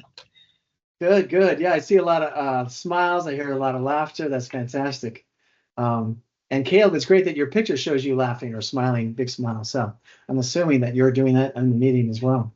All right. So, so to that point, when you found things in common, how did you feel? What was the expressions you had on your face, or what noises were you making? You can hear a lot of excitement, like me too. Oh, I do too. So you heard a lot of that. Yeah, yeah. And then both Abby and I were talking about food. Both her and I had Italian food yesterday. Mm-hmm. So that was very funny. So we both had that yesterday. Yeah. Yeah, it's nice. I mean, it feels good. So that's in-group bias being activated, right? I mean, if you look at it objectively, both having Italian food yesterday really doesn't mean anything specifically, but it feels like it, doesn't it? It's nice. It's like if I find someone else that says they like hiking, I'm like, oh, they're cool. Like, wow, that's a powerful in-group bias. I know nothing about them except they like hiking, but I assume they're cool, right? I found it very interesting that bringing a couple of different people together and finding some commonalities between 3 people in 99 seconds. Yeah. So I thought that was very, very interesting. Yeah, yeah. You wouldn't believe that it would be possible, but it is. Yeah. Oh, good, good. Well, that's one of the interesting things about humanity is that we have far more in common than we have than we're different. Right. I mean, I've traveled all over the world. I've been, um, up in the Amazon jungle. When I was 7, I was in northern Nigeria. Talking to people that were mostly naked. Right? We're having these conversations, they're just radically different cultures. But we all love to be loved. We all want to feel safe. We want to feel connected. We want to have food that we like. There's just so many things that we can find if you really look for it. Just human needs, human desires. So it's really fascinating, but it takes focusing on. It takes effort and skill because we have so many cultures are so different, and we have such incredible wealth that we can actually we can have passions that 50 years ago no one ever heard of before. 100 years ago, almost none of the things we enjoy doing now even existed. Hiking existed, but most of the things, right, involve technologies that we didn't have back then. But we still all want to feel good. We want to have fun. We want to play games. Everywhere you go, children play. Everywhere in the world. Everywhere in the world, there's mothers loving their babies. Right? There's just so many things. There's so many things that are pretty universal. So looking for these things creates this wonderful feeling. And so what just happened there, by the way, is if I now ask you to work on a task with that same group of people, you're going to be more effective. You're more likely to ask for help. You're more likely to see the person as human. You're more likely to give them benefit of the doubt when they make a mistake, laugh it off instead of blame. So just that simple little game can enhance teamwork right in the moment. And Kim, even some of those folks that say they don't like people, if they play not everyone, but many of them, if they play the game, they start to feel better and their performance can go up a little bit. So the number of these methods, even for people they think they don't like social connection, truth is deep inside, even if they have trouble with it, they still crave it. It's still a human need. It's just, different levels of strength for different people, but and different levels of resistance.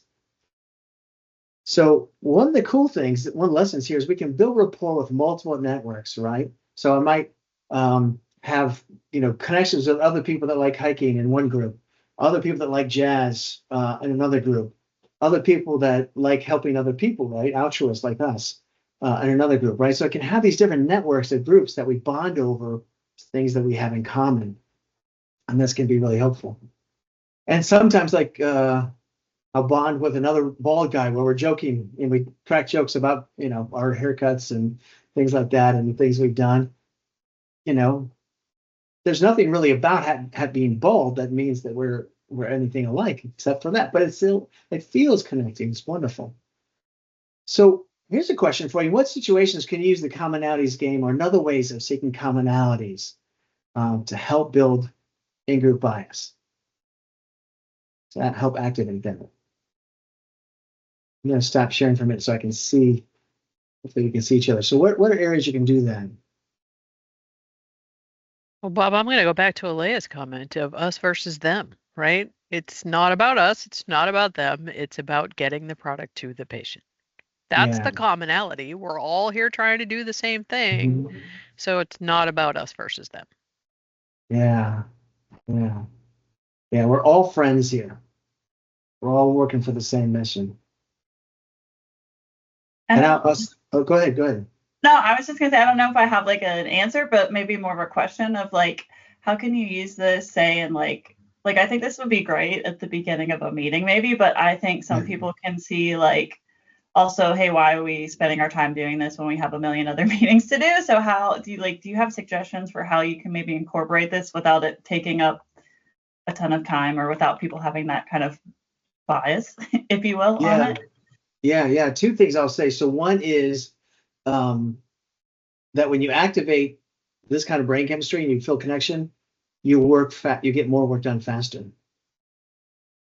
There's less fires to put out. There's less challenges. And not just that, but also when people are in a positive mood together, our creativity goes up.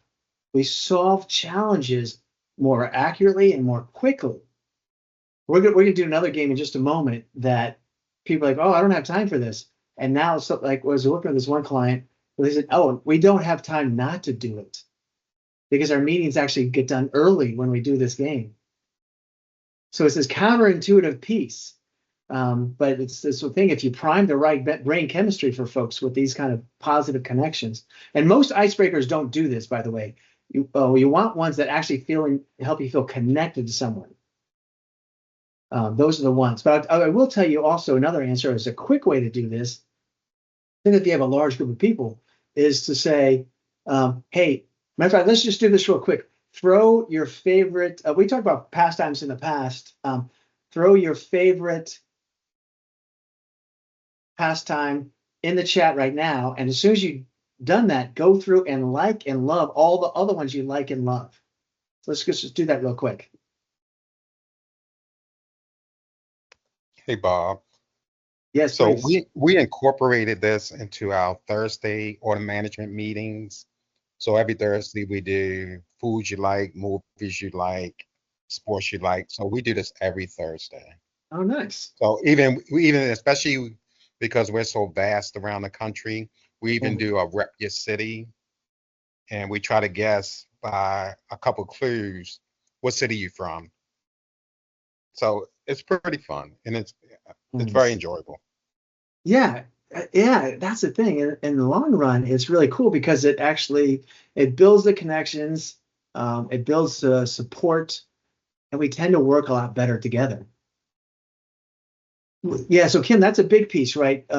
Comes back to authenticity is key, right? So and have it be genuine, not mechanical. So people don't feel like it's a fake attempt at unity. So it's a real attempt if you really care. It's really just, do you care? If you're doing it to manipulate people, it's not. But if you're doing it because you really care. And the good news is, even just playing the game, you start to care more because you're finding things in common with people. So that's really helpful.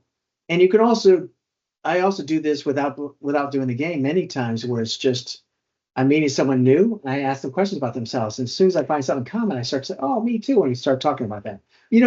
Strangers do that often with each other anyway, right? But you can do that in a way, you could purposely do that more intentionally. I was putting up a fence in my front yard yesterday, and a stranger was walking by, and he just stopped and started talking to me.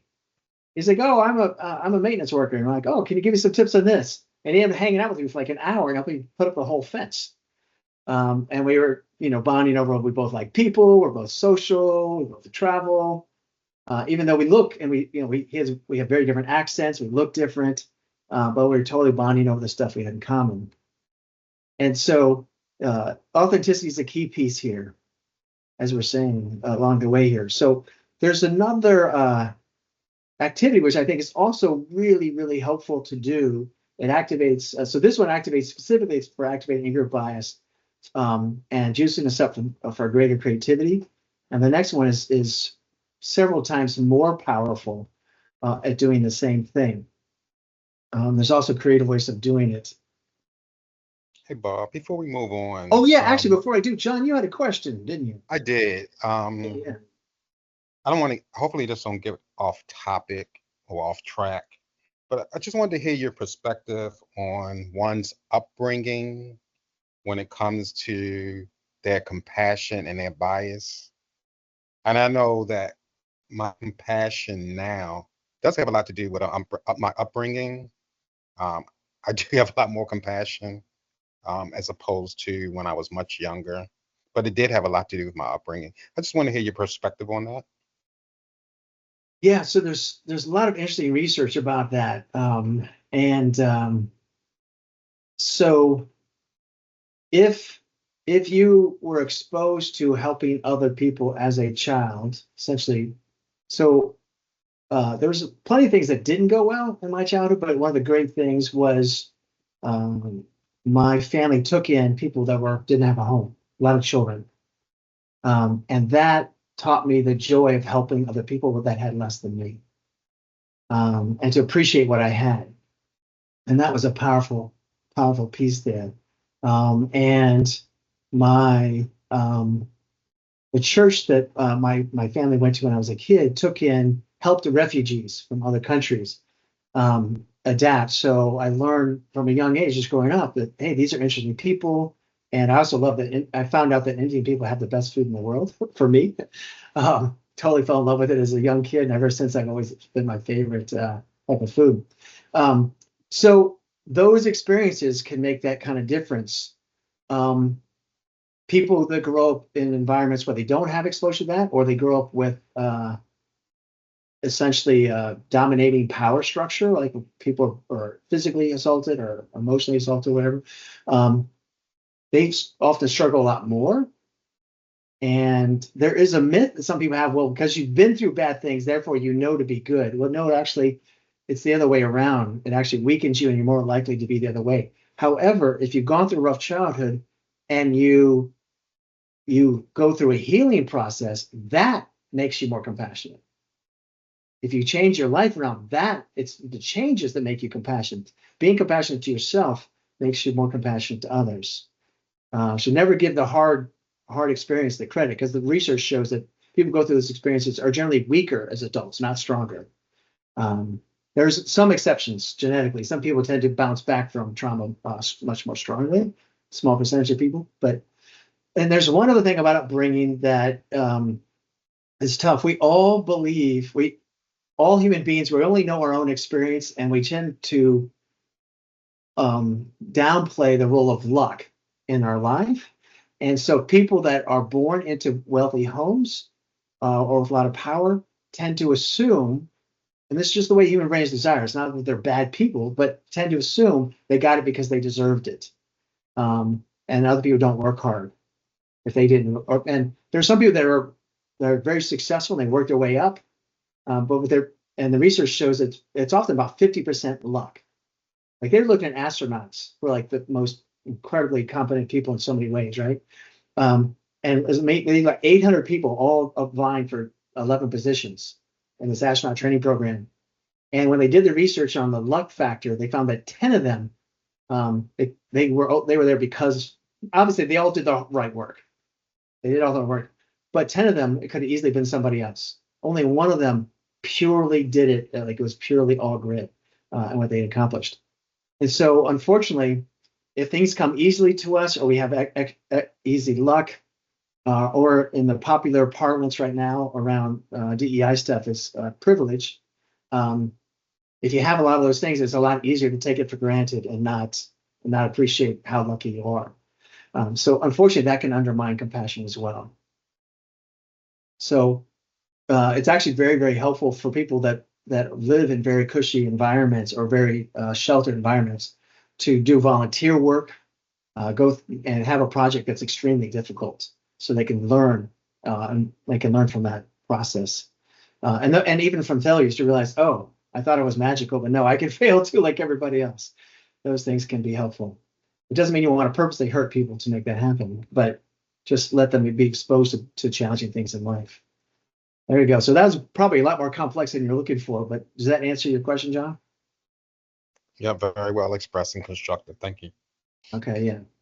I'm an uber geek for research on people, so I can kind of go overboard with it sometimes. But all right. So I want to use this next activity, which those of who've gone through any of my trainings have been exposed to. There's been a ton of research, mostly in the realm of positive psychology, which is a whole section of psychology looking at how do we flourish as human beings, as individuals and as groups. And there's been a ton of research on the power of gratitude. And probably most of you have heard that, right? Do a thumbs up physically if I can see you, or on the reaction thing, if you've heard of some of this the research on gratitude. And I saw everyone physically do it, but no one. James, I love your backdrop, by the way. I just saw it. That's so cool. There we go. Okay, good. Yeah. So gratitude, there's plenty of research on it. Research, if you make a list of 3 things you're grateful for every morning, there's a tangible uptick in your mood through the day, your emotional and mental resilience, your stresses, even to if you do it over time, your physical health, right? All those things are helped. And it also helps you perform better during the day. So just, so many things. And a lot of it's about the biochemistry that's flowing into your, through your body, and your ability to look for what's good in the world instead of react. It takes you out of the negativity bias, that dynamic, and helps you strengthen yourself. It also, by the way, is a helpful counter for those who grew up privileged, or with things coming easily to them. If they practice gratitude, they can start to realize, oh, wait a second, I'm lucky to have this, right? Instead of walking around going, of course I have it, I deserve it, right? Kind of thing. Like I try to tell people, it's like, hey, until a few hundred years ago, nobody had indoor plumbing, so it's not a given. You're lucky to have it, and there's many places in the world that still don't have it today. We're incredibly lucky, and we take it so for granted. A good friend of mine says this beautifully. She says, I get to clean my bathroom instead of I have to. I have a bathroom. I'm physically capable of cleaning it. Those are two amazing things to be grateful for. That was so profound. I remember that ever since I heard her say that. So these are many ways to help cultivate it. So I was not a high compassion. I mean, if I saw somebody hurt, I would always jump in, even as a young person. But I didn't have compassion for other groups until I started cultivating and practicing it. Although traveling to other places and it can activate much more empathy as well. All right, so the activity is a group gratitude activity that not only does all the powerful things we said, but it's compounded by building connections with each other, because we celebrate each other's what they're grateful for. And the activity is called highlights. All right, so it's a culture building super habit. And it's good, even if you do it once, it has a positive effect if you make it a habit of talking with family members and or people at work about highlights, what's been good in the last day, what's going really well in your project, what do you love most about your job. All of these are types of highlights questions that when people share them, they feel good, and when other people celebrate with them, remember, it's that positive compassion. It's the upbeat compassion. And so from a team building standpoint, sharing a personal highlight is the most powerful way to really build that sense of team and seeing other people do it. And notice on the side it says people are invited to participate. This is a big thing. Kim was talking about authenticity or sincerity, I think was the word. But and so you don't want to push somebody. As a matter of fact, there's been some groups, back again to another of Kim's point, where somebody, it's like, I don't want to be part of a group. And so I say, that's fine. Just, you can just listen and just pass when it comes to you. But what happens is even hearing the story over time starts to warm people up. And even when people pass, I'm trying to think if anyone's ever not come back. Maybe once out of the hundreds of times I've done it. There's one person that said, I don't like being told to do these things. I don't want to do it. I'll just listen. I'm like, that's fine. That's cool. Do you. And it went around to everybody else. By the time I got back to her, she's like, okay, I got something now. Right? She was motivated by what she saw, and she saw everyone celebrating each other. And that made her warm up and then want to do it. And so she got that boost. So we're going to put you back into your small groups again, the same groups. And whether it's 2 or 4 or 5 people, but we're going to give you about 5 minutes to share personal highlights. And this is definitely one, if you're able to turn your webcam on, even if you think it's a bad hair day or whatever, your celebration with them is like so much more significant if they can see your face. But if you can't, we understand.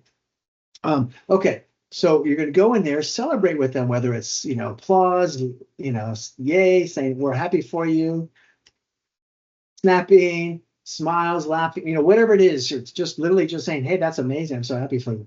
Whatever way you can celebrate with you.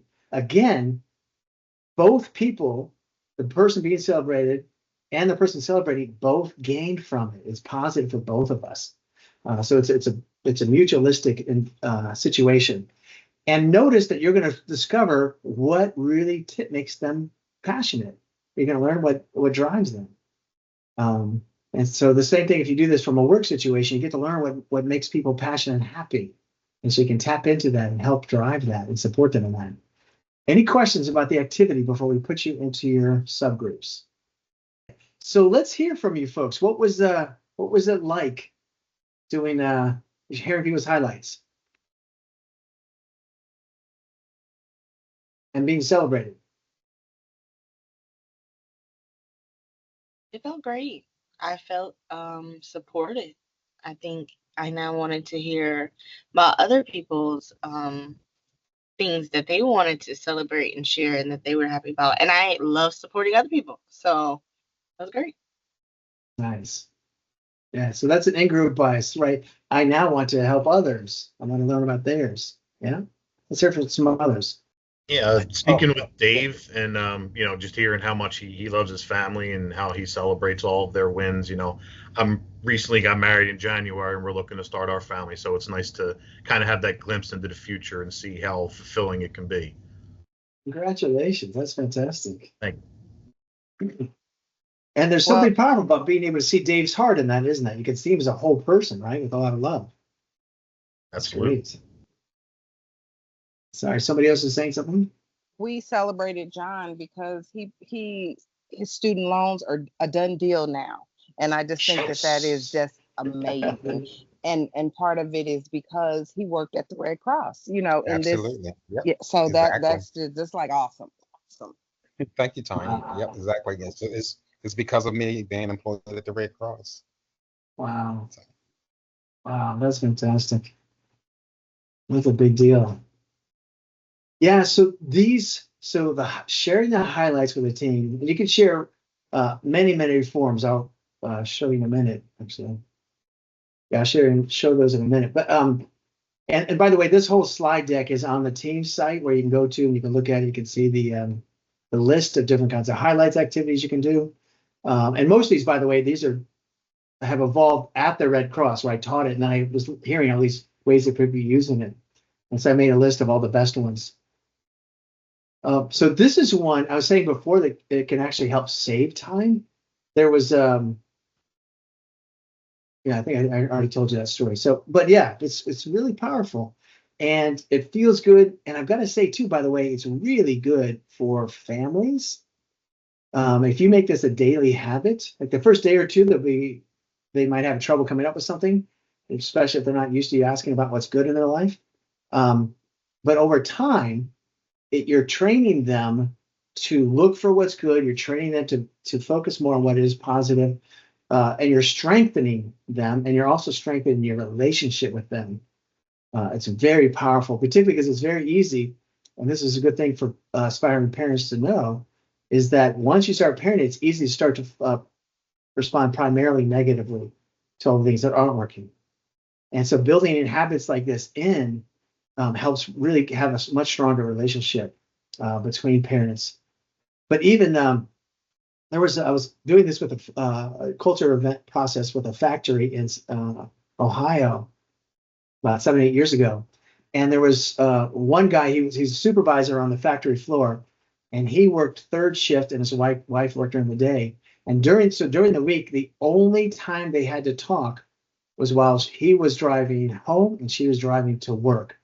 Other than that, they only saw each other sleeping. So they only got the time to spend the time on the weekend. So every day, as he was driving home, he would call her and they would talk as they were driving. And he said before they learned the highlights, they would spend the entire half-hour talk complaining about their jobs or about their families. And he said, I love her, but it was really draining for both of them, right?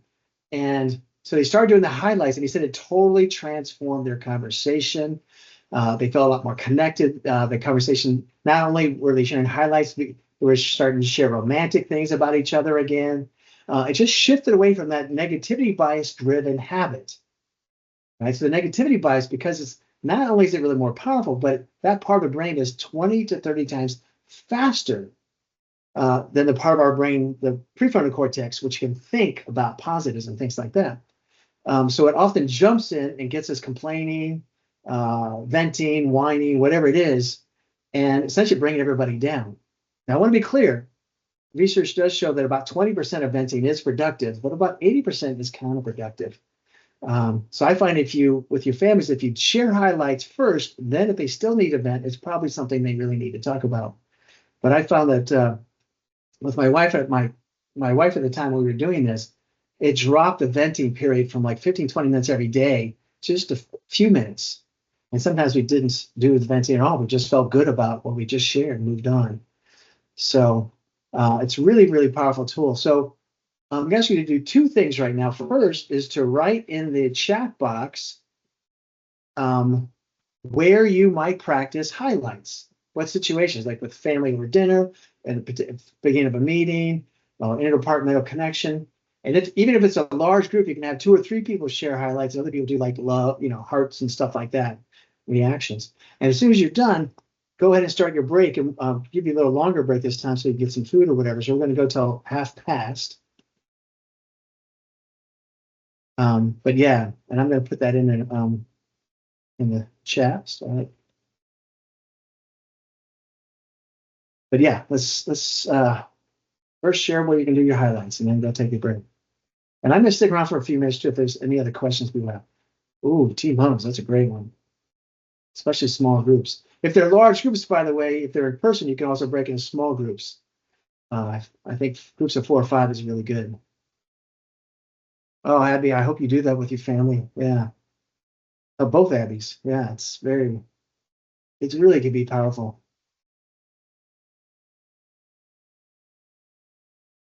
Oh, James, that can be really helpful for someone, because if you could agree to do the highlights first. So when I was talking about my wife doing this, she was a therapist at a university, and of course she's carrying all this stuff by the end of the day, right?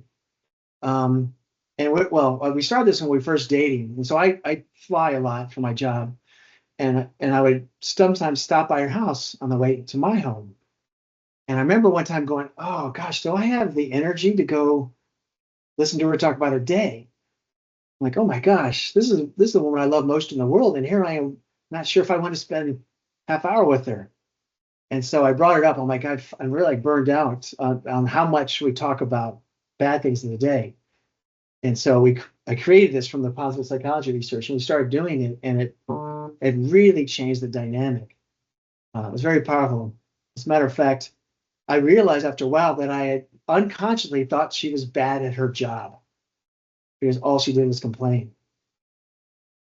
And I'm usually coming home like, whoa, that was so much fun. Oh my God, I had such a good time. She's like, wow. I was like, wow. In the back of my head, I'm like, she must be terrible. But when she shared highlights, I realized she was actually phenomenal at her job. And I got to find out what she was really good at, what she did well. And then a year later, when she wanted to go into private practice, she says, do you think I can? I'm like, of course you can. It's like, what do you mean? I started rattling off all these things I'd learned from the highlights. So I was able to be a supportive husband for her instead of, because otherwise I might have gone, no, stay where you are. But no, she had it. And she had a private practice ever since. Ooh, Michelle, I like the newsletters. I thought about it. And David, would you be willing to unmute, just share a little more about what you mean by what I am thankful for? Well, as we talk about these different categories and everything else, it's just that, through my experiences and, I'm able to tell a ton of stories. I probably bore people to death at work, but, you don't you take it for granted and you don't realize what you actually have. Mm. Yeah, it's really profound, isn't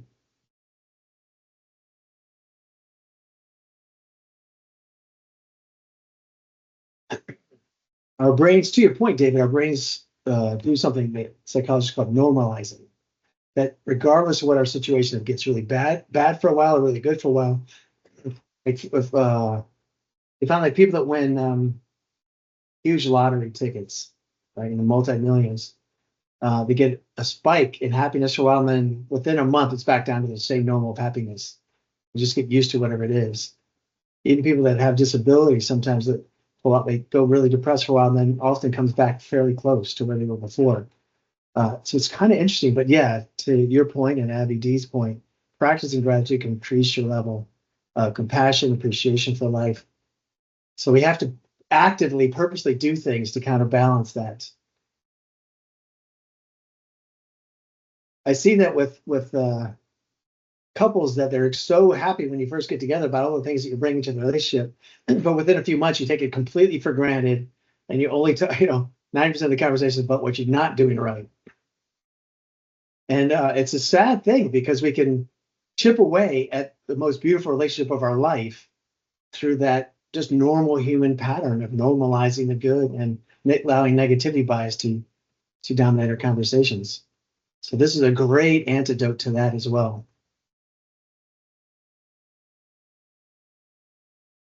That's great. Yeah, you really picked that up, Maya, there.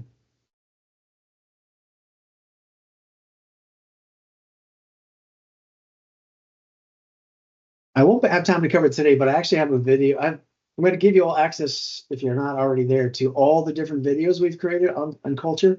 And I have a video specifically on productive venting as well. So I have almost all these topics.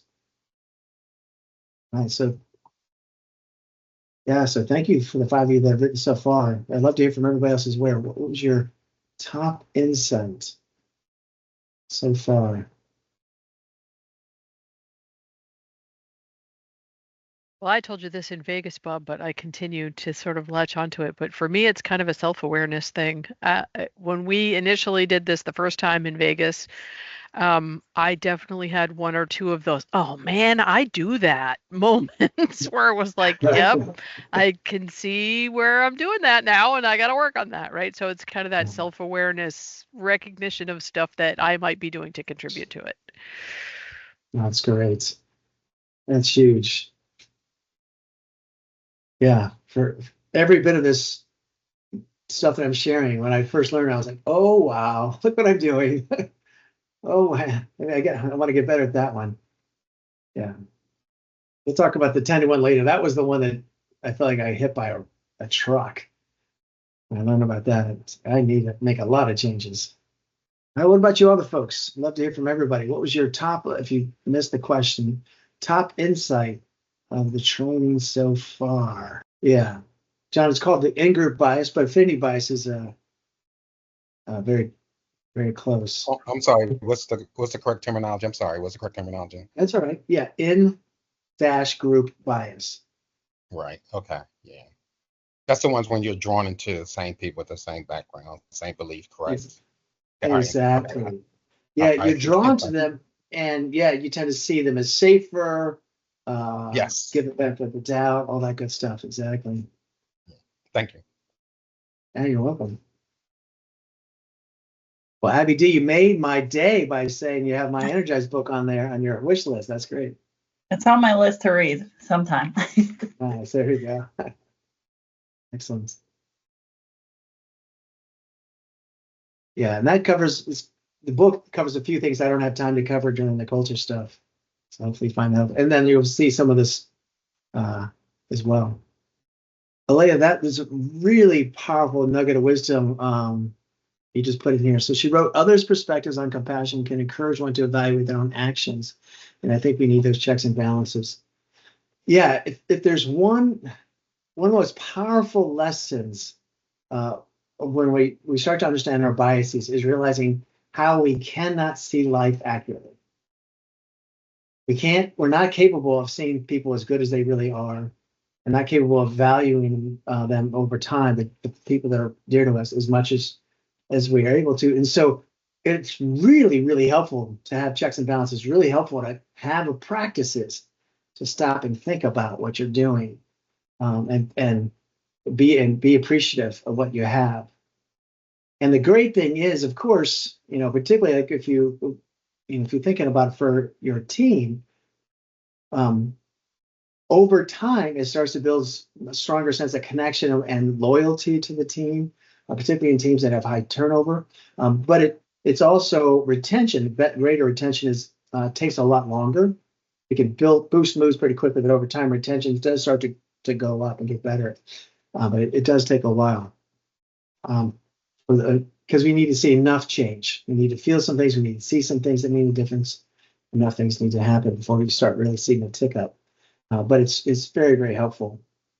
And I know there was when we first started with this with donor services, there was a guy who's very high performer.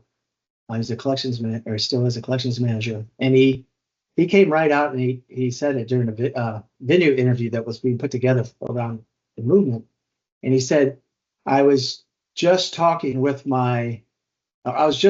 look for a job outside of donor services because of the culture. And then my manager came to me and said, hey, we've got this culture team we're putting together. Would you be willing to be part of it? He says, well, let me give this a try before I leave. And now he's one of our most active culture leaders. He's dynamic. He leads so many things, and he's one of these. And he's seen a lot of culture change. And he's very, very happy with it. So it's been that's a clear example of one person, right? Retention immediately right there was so helpful. And really being heard, right? That was one of the things that really saw. He went on these culture team meetings and he was saying feedback and people listening and saying, oh, yeah, what you're saying, let's work on that. Instead of, he thought they were going to get defensive. But no, people weren't. They're like, yeah, you're raising good points. We want to work on that. It was the first time he realized that there was people that actually cared and were working on it. He thought they just didn't care because they hadn't fixed it yet. Some of these things are a lot harder to fix than Steve. So, yeah. It's clear. There's clear anecdotal evidence for that. Plus, they've also seen upticks in retention and all that stuff as well. All right.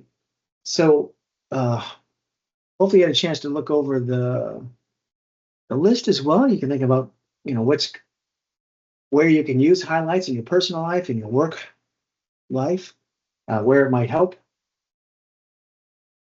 you're still writing, go ahead and continue that. I'm just going to talk about another piece of research here that's really helpful for us to think about as a culture team. Excuse me. So there was two positive psychologists, Barbara Fredrickson and I've forgotten the other person's name right now. But they were really curious. They wanted to do some experimentation to find out about how much talking about positive things and affects us, the negative things. Now, I want to be clear here. What we mean by positive and negative is essentially like the negative is what our negativity bias reacts in fear toward, or our brain is drawn toward from a positive standpoint. It doesn't mean that bringing up some of these topics is bad. Matter of fact, they know you have to face hard truths.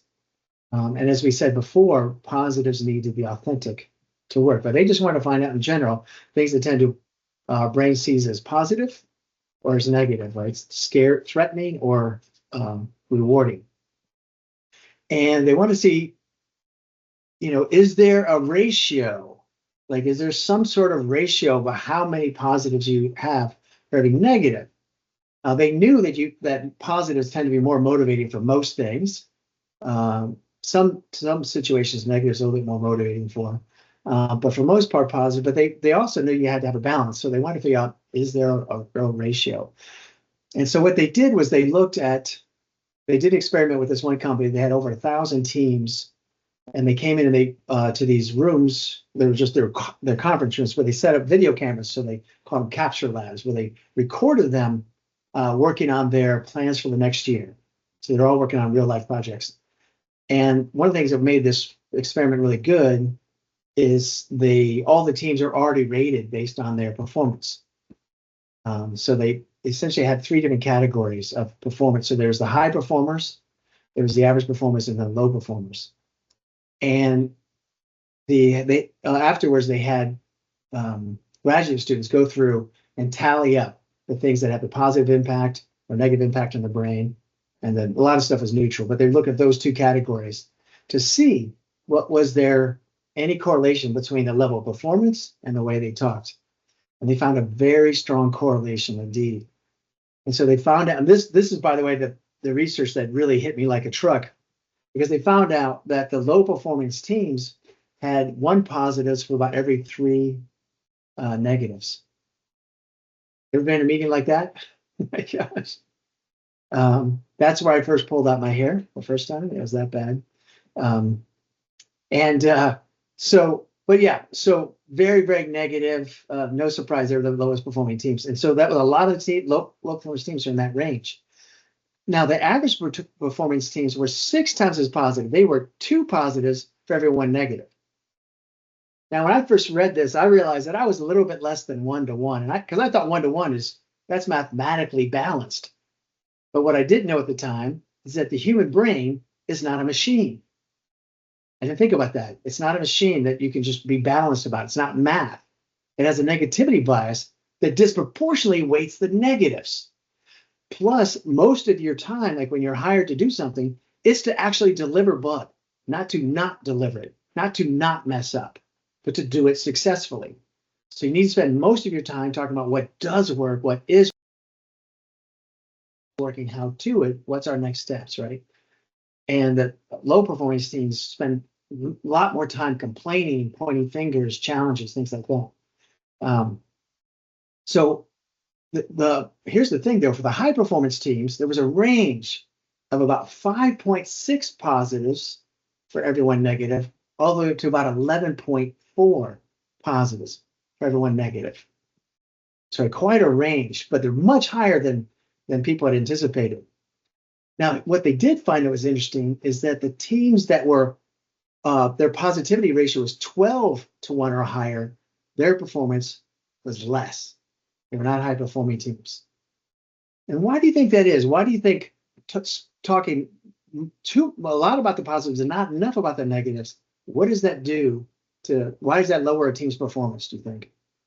I think it kind of skews the view. You think everything's, going well, but you're not focusing on the things where you need to improve. Yeah, that's right. That fits almost exactly what they said, that the teams calcify, right? So they're not improving. And reality is messy, right? Reality isn't, you can't be perfect all the time.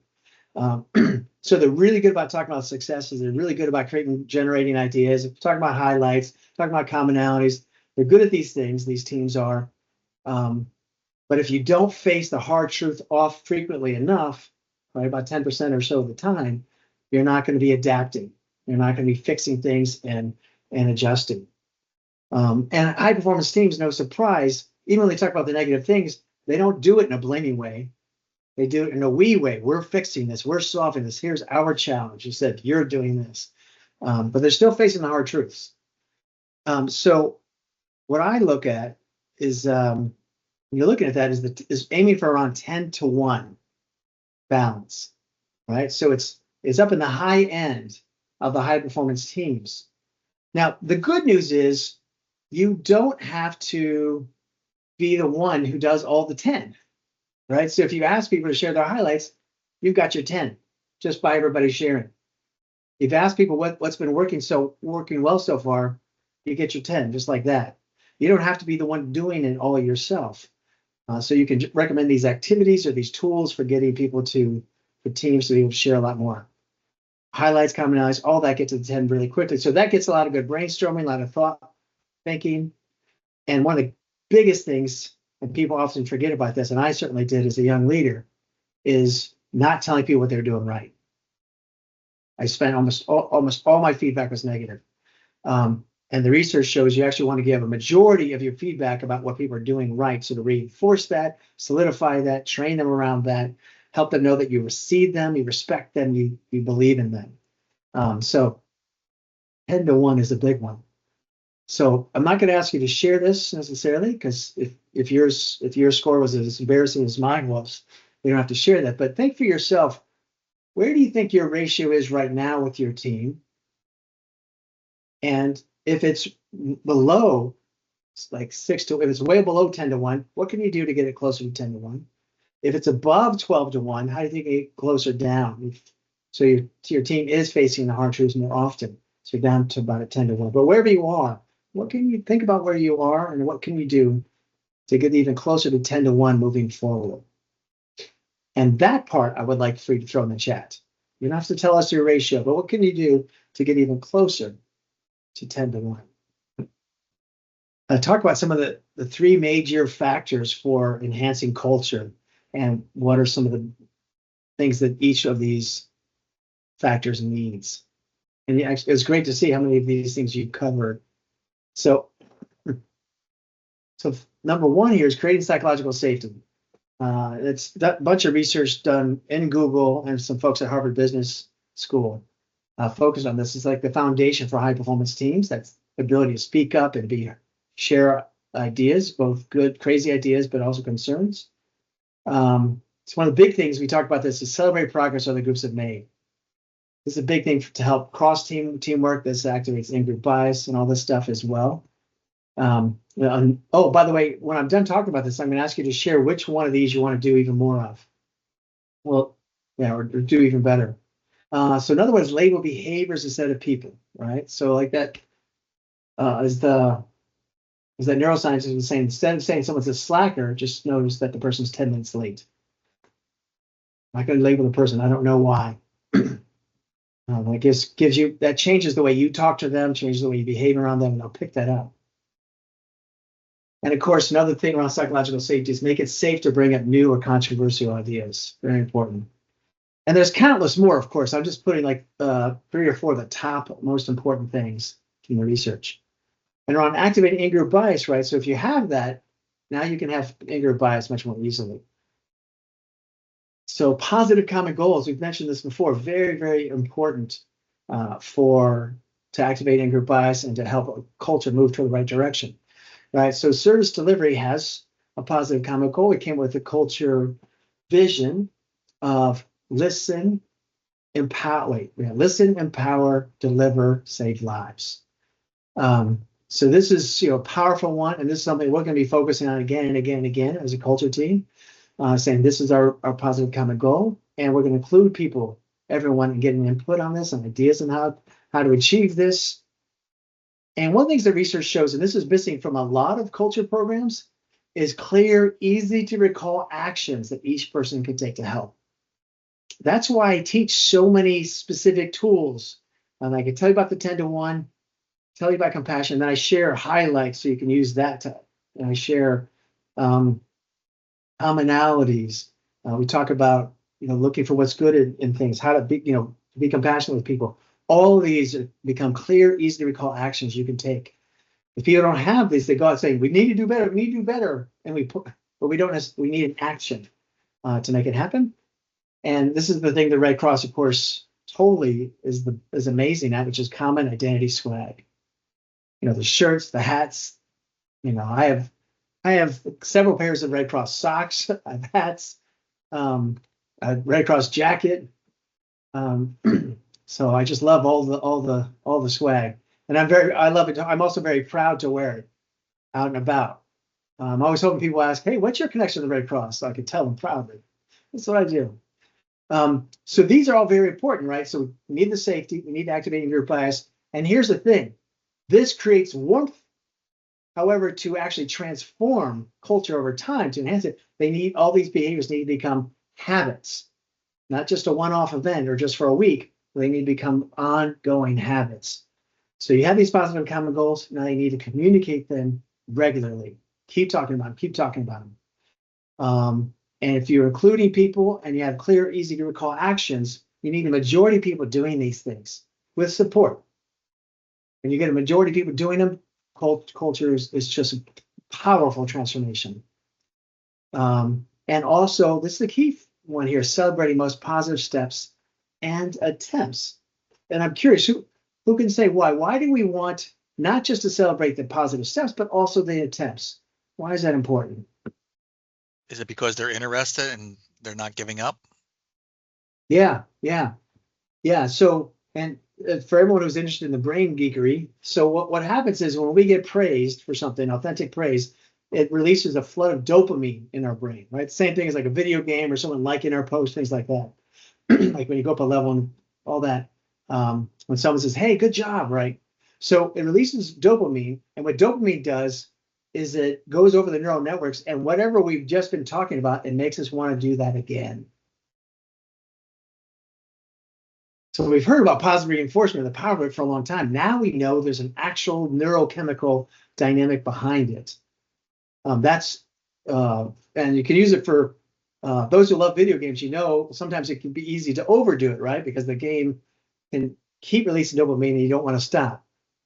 And unfortunately, it's also the case for a number of different drugs. They can release dopamine in such a way that it becomes hard to stop doing it.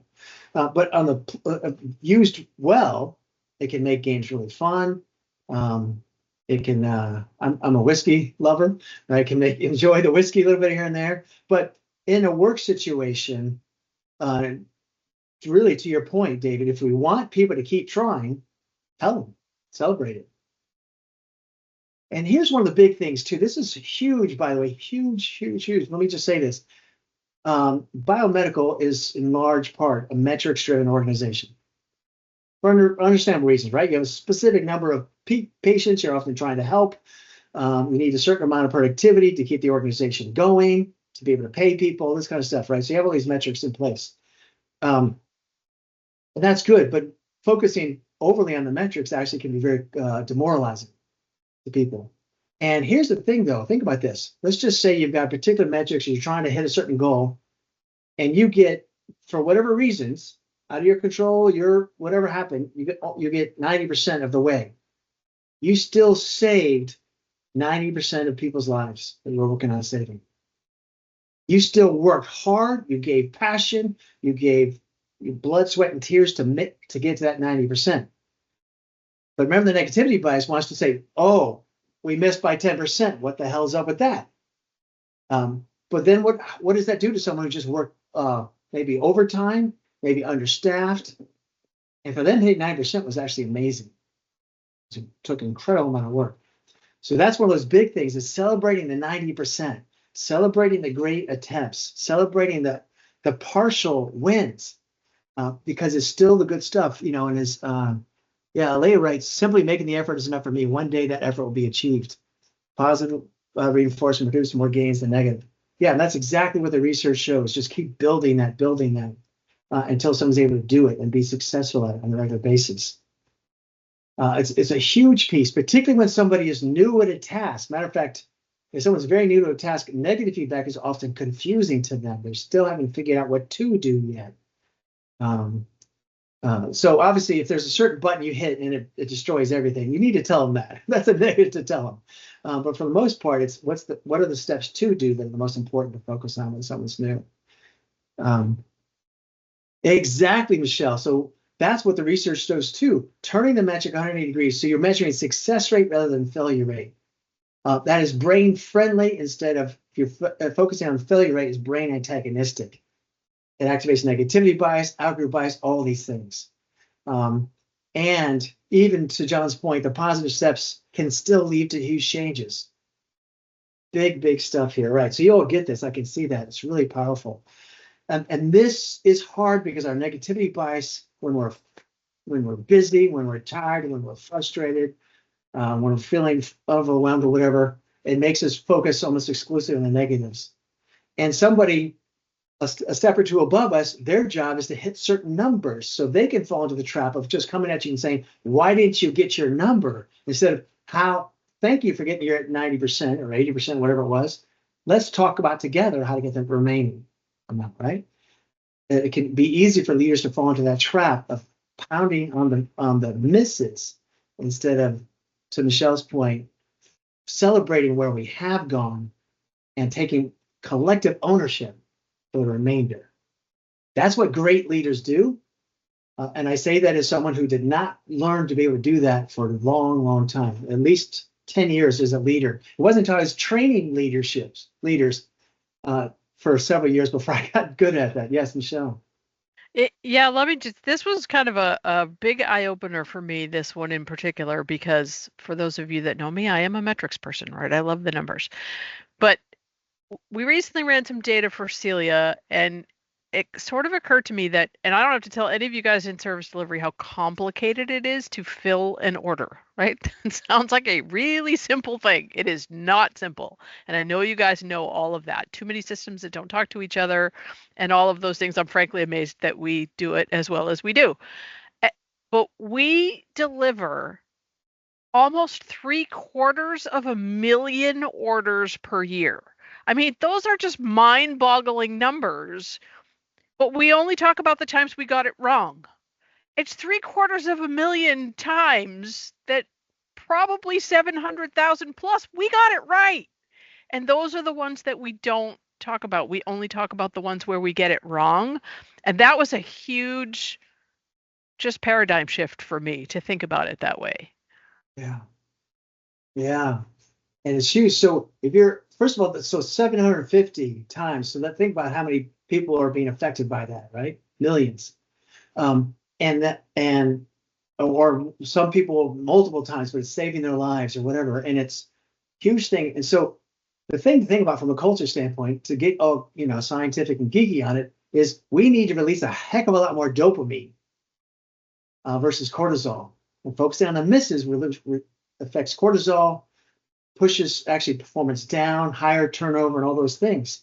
It's completely natural. So I think to your point, Michelle, what we want to do is we want to say we want to love metrics and our people, not metrics over people, right? And so so being able to communicate the metrics, to your point, turn it around in such a way that we're loving the metrics, but we do it in a way that inspires and motivates and pumps us up to do more. And that's it. Yeah, it's so it's the even better. That's right. Right? Yeah, as a matter of fact, Yes, we did just about to 90%, talk but about how that. can we do even better instead of Yeah. saying we failed 10% of the time? Yeah. It's just such a different feeling. It's such a different feeling. We're gonna I'm gonna explain more about what she just said to everybody in a moment. And right now, what I want you to do is look over this, and which of these do you want to do even more? Throw that in the chat box or share it out loud.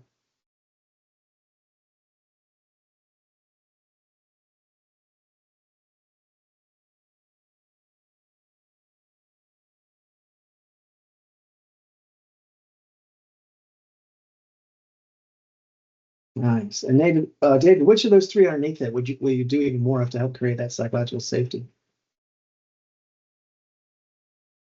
I would think that it would be make it safe to bring up the new controversial ideas. Yeah. And that's a big one, is celebrating those things. I'll give you what seems like a crazy way to do it, but it's really brain friendly, which is, so some people trying to be brain friendly, they say there's no such thing as a bad idea. But remember, authenticity is important, and we know that many ideas are bad. So instead of lying to try to make someone feel better, say, we welcome the bad ideas, the crazy ideas, the brilliant ideas, the illegal ideas. We won't do illegal things. We won't do bad things. But why is that helpful to welcome that, right? How does that make it safe, David, do you think, to tell people we welcome all those ideas, even if they're crazy or wild and illegal? Even though we know we won't do anything illegal or bad, but why is it helpful, David, do you think?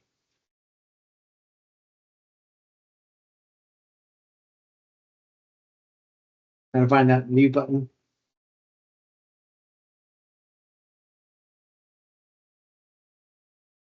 David, did you hear my question? I'm sorry, could you repeat that? Yeah. Why do you think it's helpful, if you're wanting to make it safe, to bring up new or controversial ideas, when you're telling people, hey, bring up any idea, even we want the brilliant ideas, of course, even the bad or crazy ideas. Why are those helpful to say that? Well, I mean, I know from me right now, it seems like every morning on the calls, I'm always bringing up and it's part of my job to bring up what doesn't work or what we need or what we don't have. And I just need to, and that's the controversy. And, you bring up the positive ideas, but you need a lot more people to make that decision. And it just doesn't, Yeah, so particularly if it's part of your job, trying to find where things are also going well is important too. You say, hey, we got this done, and here's what we want to solve today. We got this, and here's what we want to solve today. We did this successfully, and we want to do this. Right? If you're able to bring those in instead of only talk about exclusive and negatives, it goes a long way for folks. Yeah. And in terms of asking people for all the ideas, if I know we welcome bad ideas, I'm a lot less worried about sharing my ideas. I know you're not going to judge it. It's okay. Matter of fact, when I do brainstorms, I purposely throw out crazy ideas to get it going, to make it flowing for people. Yeah. And even though they're controversial, they definitely need to be brought up because it is important. That's right. Yeah. So it's 10 to 1, not 10 to none. We still have to bring up the controversial stuff. The trick is to make sure we're also 10 times as much talking about what is working, what is going well, all that kind of stuff.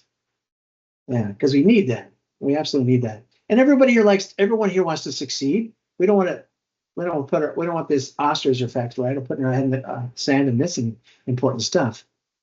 Yeah, very, very helpful. All right. So to that end, I'm going to talk about some specific terms and words that help switch from outgroup to in-group bias. And if it's in red, it activates in-group bias. Excuse me, outgroup bias. If it's in green, it activates in-group bias. So any words that imply you're not in the same team can activate that, right? So you're doing this wrong, or you made this mistake instead of us, right? So I actually was doing interviews in different parts. So we're talking to some folks over in disaster relief, interviewing them. And she doesn't even like someone saying, I'm your business partner. Just say you're part of my team, she said. You're part of my team. Stop saying you're somewhere else to support me. No, we're here together to solve the same goal. I thought that was really profound. And she also preferred lines of service. I'm here to volunteer. I mean, I'm here to save lives. This is not a business for me. Now, in biomedical, you have to run it like a business, but it's not. You're not doing this for profit. You're doing this to save lives, but you do need to make enough money to invest back into the business. So it has to be run like a business, but really still is a service. You're a nonprofit, right? So that tends to be far more motivating for people. And no surprise, any type of blame triggers outgroup bias. So this is the big one, as I've mentioned this before: own the challenges and the responsibility, find the solution together. And by the way, I'm going to ask you the same thing when I'm done with this slide. Tell me which of these you're going to do, you're going to take in and put into practice. Try to make a habit out of it. So this has been some of the biggest changes for me, and particularly in the last 10 years. It's been real. It was very challenging at the beginning, but responding with curiosity. And I've got to tell you, this was starting to, when I disagreed with somebody, or they said something that sounded wrong or dumb or whatever, asking from a place of curiosity instead of judgment. A colleague mentioned that I recommended that I try this, which was probably his very polite way of telling me I was being too judgmental.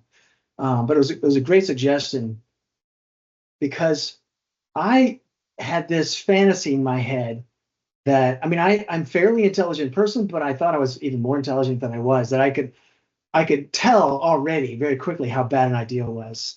And I was so humbled to find out that about 8 times, 9 times out of 10, when I responded with curiosity, they were actually right. I had my negativity bias that caused me to jump to negative conclusions. And it just hit me. It's like, how many people have I just trampled over with my rush to judgment over the years? And I'm talking not just at work, but in my personal life, maybe even more there. And changing that to a habit of, when I don't understand or I don't agree, saying, hey, I'm curious, can you explain more about that? And then what I find is that even the times that they are wrong, because I approached with curiosity, by the time I shared my opinion, they were open to it most of the time. Whereas when I just judged them, it just put up a wall, activate outgroup bias. So both the curiosity and compassion are extremely helpful. Not easy if you're not practiced at it. But I tell you this, not only can it make you much better at work in terms of culture, it can transform your personal relationships too. Be so much more positive, open. People can be vulnerable. You can feel, intimacy, emotional intimacy can get deeper and more beautiful. It's really just across the board. So instead of I'm here to help you, it's like, hey, we have our own jobs. These are our goals. We're working on together. Even though I'm not judged by this, by my boss, your goals are my goals too. I care about them. And that's particularly inter teams, to be able to say, all of our job, it is not done until the blood is in that patient's arm. Right? That's all of our job, is to get that blood there in the patient's arm. Or get into products for different things, but all the different things we're using it for. So that's the thing, is trying to remember, this is us. It's our job, even if it's not technically my job today. That's part of where I'm at. And this comes from the whole research around growth mindset, how to help people shift from thinking fixed and broken to, we can do it. So if they said, we haven't hit goal yet, we haven't hit our good retention numbers yet. So keep reminding ourselves we can get there. The Red Cross has accomplished so many things. For those who've been around long enough, you know this, but Red Cross almost went completely bankrupt about 12, 15 years ago in that stage. Matter of fact, there was a number of chapters that were going bankrupt, and it went, because the blood supply plummeted with advances in technologies and stuff. So, and then there was a consent decree. So the Red Cross went through really, really hard times, particularly biomedical. But then, Gail and her team came in, they revamped everything, they changed things, streamlined things, made it more business focused, and have saved the life of biomedical. And so we've accomplished things that seemed impossible 15 years ago. Many, many things that seemed impossible. And we continue to get better and better. I mean, some of these changes have been painful, but necessary. But that's all happening. So just remember, you already come a tremendous distance, so we can keep doing this. Now, the next piece I wanted to share is a thought experiment. Michelle was referring to this earlier. So here, imagine this for a moment. Imagine you've never seen me before. So I used to come to crowds of people. I would do a lot of leadership training. And I would come to people and I would say, I'm here to make you better leaders. And I see them flinch or cringe. Why is that? What was their negativity bias telling them that I meant when I said that? You were implying that they weren't good leaders already. Yeah. And that wasn't what I was thinking. But my words were not brain friendly. So that's how it landed, because they're negativity bias. Yeah, that they were not already. So now think of it this way. So now I experimented for months trying to find, I was learning about priming, how to change, how the one word affects how they see the next word. How do I change these things? I was trying to find something that really works. And some ways of saying it works sometimes, and others. Finally, I found one word that works every single time. And really, it's an entire huge mindset in one word. So notice the difference. I'm here to help you become even better leaders. All right, what does that imply now?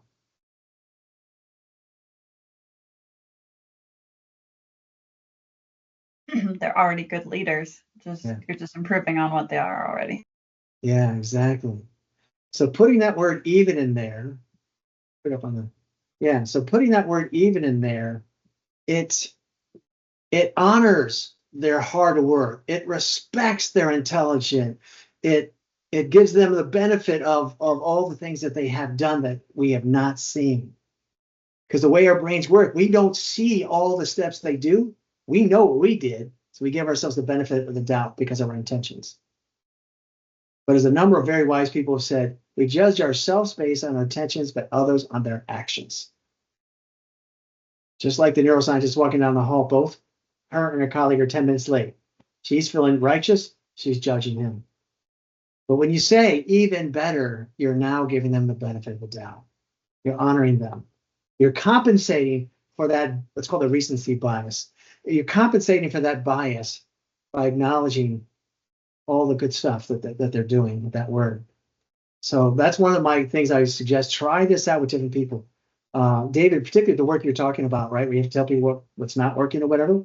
And so if you're framing it as, hey, we're wanting to get this even better, it'll be received so much better than we didn't hit this metric and here's what we have to, right?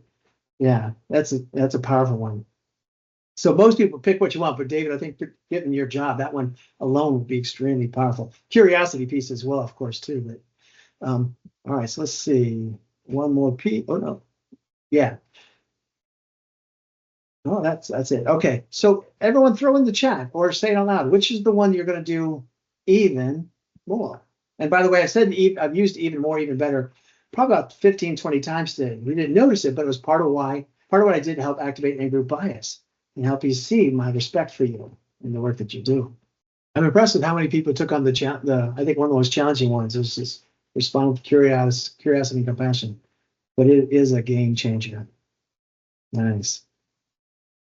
That's good. And all of these things, maybe not the even better, because that might be a totally new thing for you, but most of these things you're doing some already, right? So it's just trying to find ways, how do I strengthen that? How do I fine tune that? How do I get even better? All right. So given all the stuff we've talked about, I want to go, so this essentially what I've done is given you a primer about why we do culture enhancement the way we do it. What are some of the approaches we need to do? And so now as I start to talk about the next steps, they're going to make sense, right? They're going to fit into context from the, now that you understand some of the brain science and the social research. So there's a few principles that are really, really helpful around culture, enhancing culture, and they're all designed to be very brain friendly. So I generally work more on principles than rules. Like rules like don't do this, always do this. Like that cultures are all different. But these principles help guide me and help guide us in our work. So if you can read over this and think about the one that you think matters the most, and whatever answer you come with is right. They're all right in different ways. Which matters the most in enhancing the culture? It's a good one, Michelle. Should put move hearts and minds, including mine. Yeah.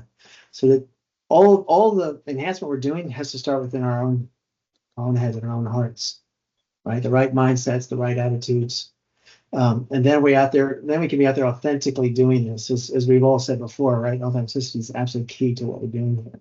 So these are big, and it's so that's a big part of culture gets enhanced when people feel like safe enough to do it. They feel part of it. They want it. They feel it's fulfilling to them, and we gather their information.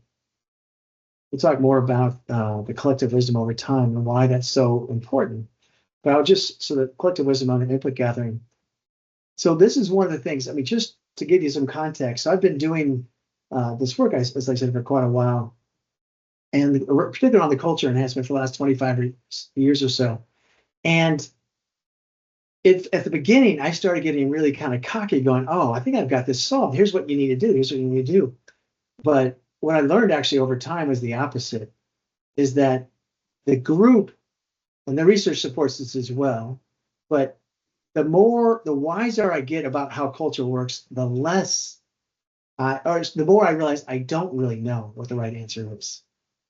Right. So actually, true wisdom is knowing that I don't know, but that I know the questions to ask to get the collective wisdom of the group to come up with the right stuff, and come up with much better answers than I can do on my own.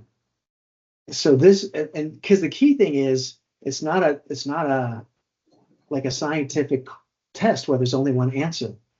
Culture is really about the group as itself and what words work and what methods work, what approaches work.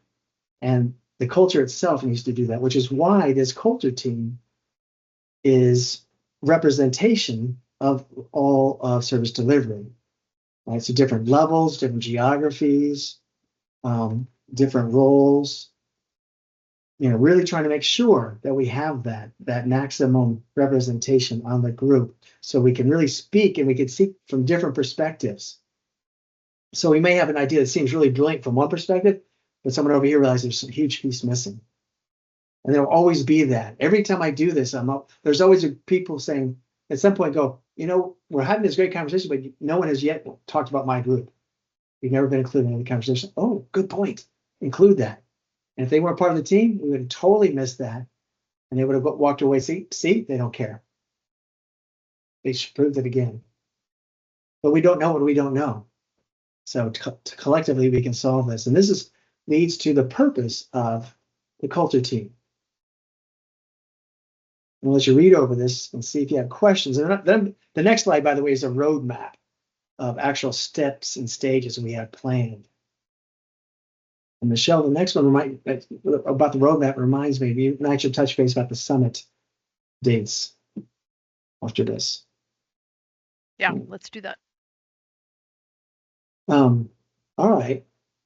So let me show you here sort of the draft roadmap. Again, we know we're going to improvise and move things around. But we've already started, of course, so we're now at our second, right? The August 12th training. And we're going to start our actual culture team meetings in, I thought I had this in the actual. On the 22nd. 22nd, thank you. 10 days. 10 days. So 10 days, we'll start this on Wednesday, and it will continue every other Wednesday. And we're going to start these squads. I'll tell you more about the squads in a minute, and you'll get to sign up for them. And the facilitator training here, the third item, is not directly related to the culture team, but I'm going to be training a group of facilitators, both from supply chain and I think from service delivery. But essentially in how to, there's a 2-day culture training that I've led all the managers and directors all across biomed, at least donor service, supply chain, and service delivery, that I've led people through. And where there's a virtual version that we have as well for people that didn't get a chance to go through that, or supervisors who have not had the chance to go through it. There's just too many to do in person. So it's a virtual process. And what I've done is, I've done this in the past, and I'm going to do it again, training people to facilitate these tools. Now so they'll be using this to help train the supervisors. And the next piece here, we've got the potentially some folks can join supply chain ambassador and champion squads. So that was some of the cross fertilization that Michelle was talking about before. I'm also going to join some of the leaders and I think a couple folks in the squad team as well in Dallas, September 18th, for some culture training there as well. And so I mentioned these 3 different squads that we're going to begin here. The celebration squad, this is the one that's looking for different ways to help celebrate people in service delivery, and they're going to primarily be focused on coming up with ideas that are going to work for our summit in January. And then also, but over time might join in or integrate in different ways with some supply chain celebrations. The idea gathering. So this is this squad are working on the idea gathering survey, which is a radically different survey than you've probably ever done. It picks up where the Engage survey leaves off. So we'll look through this, me and that squad, and Michelle will be part of all the squads. But we'll look through the Engage results and things like that and say, all right, so what are the issues given the Engage and what we know that are most worthwhile for us to address, to really see if we can enhance them. And we're going to put them into a survey where we're actually getting specific feedback. Like we'll brainstorm what we think are the top ideas for addressing each issue, get their numerical feedback on that, as well as give them a chance to give brand new ideas. So this is that get everyone involved, get input from everyone, get that collective wisdom piece. It's also very upbeat. People often feel excited about doing this. And it's enjoyable to do because it's designed in a very brain-friendly way. And as that survey is getting started, we're going to start the Summit Squad. And the Summit Squad is going to start designing the summit. And when the idea of the gathering survey is done, they'll take those results and build it into design their workshops. I'll be guiding all the process, all the squads. So I'll be supporting on each of these things. And the metric squad, its job is to essentially say, hey, if we're moving forward, what kind of metrics do we expect to see changing? We're going to use we'll find currently existing metrics. Both donor services and supply chain have fairly similar kind of metrics. They have slightly different sources. But we'll find some that really specifically apply for you in service delivery. And we'll just kind of look at those. And then that way, over time, you can kind of track where we're going on those particular metrics. So that squad will be a shorter duration. Once we have it done, they can jump into Summit Squad or Celebration Squad or other things if they're done before January. So all of these folks are coming up with stuff to be able to share with the culture team, to prepare for that summit. And the Culture Summit, as you see, for January, is an in-person event with people from the culture team. We might invite other SMEs, subject matter experts, to join us, where we're going to be doing a lot of fun. We're going to be celebrating things. The theme is essentially learn, enhance, and solve. We're going to be learning from each other. We're going to be enhancing processes that are good. We want to become bigger, and we're going to be solving some thorny challenges as well. And we're going to walk out of there with some commitments. And so the meeting after the Culture Summit, the Summit Squad formally will end, but a Summit Commitment Squad with many of the same people will then say, all right, here's our commitments. Here's what we're going to start working on solving over time. And I'll be involved, as it says at the bottom, through January. So I'll be considering me your coach your supporter, your positive change agent. And any one of you can reach out to me with questions and concerns throughout the process. Okay, I just threw a lot at you. It was like drinking from a fire hose, probably. Questions, comments, concerns, celebrations. What are you thinking? What are your reactions? Well, I will just tell you guys that I had the opportunity to attend the culture summit that Supply Chain had in, what was it, Bob, late April, early May. Can't remember exactly what it was. But they did a couple of days then and invited a few of us to come, and it was super upbeat, super positive. It was really quite an energizing experience, and so I'm looking forward to us getting to do that with the service delivery team, because it was really quite awesome. Yeah, it's designed with all the methods we use to design it are very brain friendly, high engagement, really good authentic connection. Yeah. Other reactions?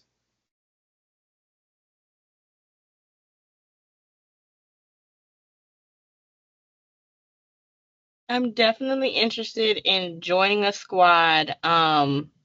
I have all these meetings on my calendar. What's the best way to make a decision? I want to help everywhere, but I can't. Yeah. So I need So help.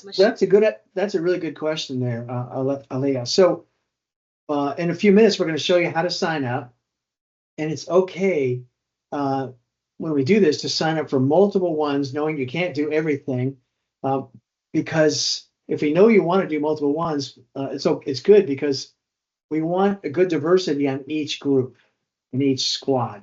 So after everyone signs up, so you can sign up for every single squad if you want to, but afterwards Michelle will go through and say, all right, we want to make this one. We definitely want you on this one because this is worth, this is where we need the diversity. And also you can sign up to lead multiple ones, knowing that you'll end up only leading one. And we like to have 2 leaders per squad if possible. And so you can do that. And so then Michelle will get back and say, so here are the ones we definitely want you on. If you have time to do an additional one, your boss is okay with that. That's awesome. But here's the one, if you have trouble, please make sure you're on this one. So she'll kind of give you those definitives to help out with them. But don't sign for anything that you don't want to be on, because this is a passion-driven thing, right? It really needs to go based on what we like. It's a great question. How about thumbs up if you think you're looking forward to it? Okay, good. Good. At least get some reaction from that. Fantastic. All right. Yeah, it's a truly fulfilling experience. A lot of people have said it's one of their the most fulfilling experiences they've been part of at the Red Cross.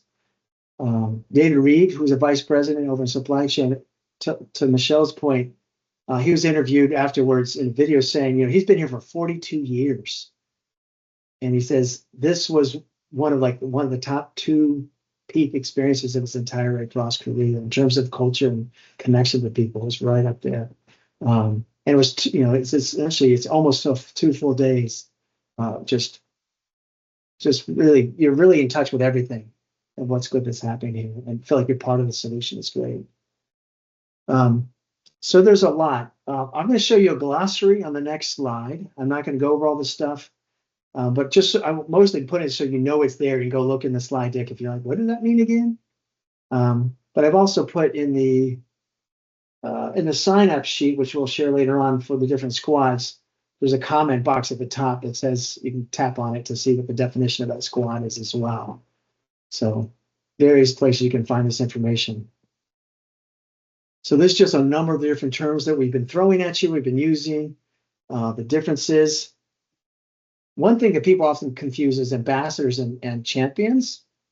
So I will just say right here that ambassadors are people that exemplify the culture, good culture, right? The vision. We have listen, empower, deliver, save lives. And so we'll go out the ambassador squad, people that join the ambassador squad, the supply chain, or collaborate with them, can go interview some of these folks and get them on video. It's really cool. And that might be the end of what the ambassador does. We just have this video, we share it around.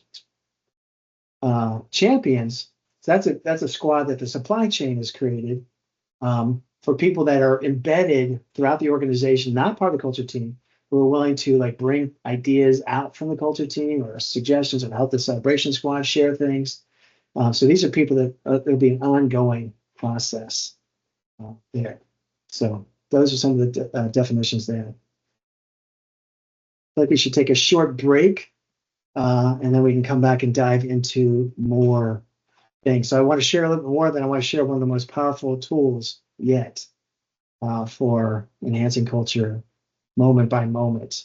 Hey, folks, welcome back. I'm going to share this slide. And I'd be curious to hear from you if you throw in the chat your top lesson since the last break. And this slide just covers a lot of what we talked about for the whole day so far. And this, so I put it all on one slide so you can print it out as a reminder if you wanted to about different things. But it can also help you just answer the question I just posted in the chat about what's your top lesson since our last break. And it could be something on this slide or not. Could just be something somebody said. And remember, after writing yours, going and putting positive reactions on others is a good way of refreshing and also activating in-group bias for them.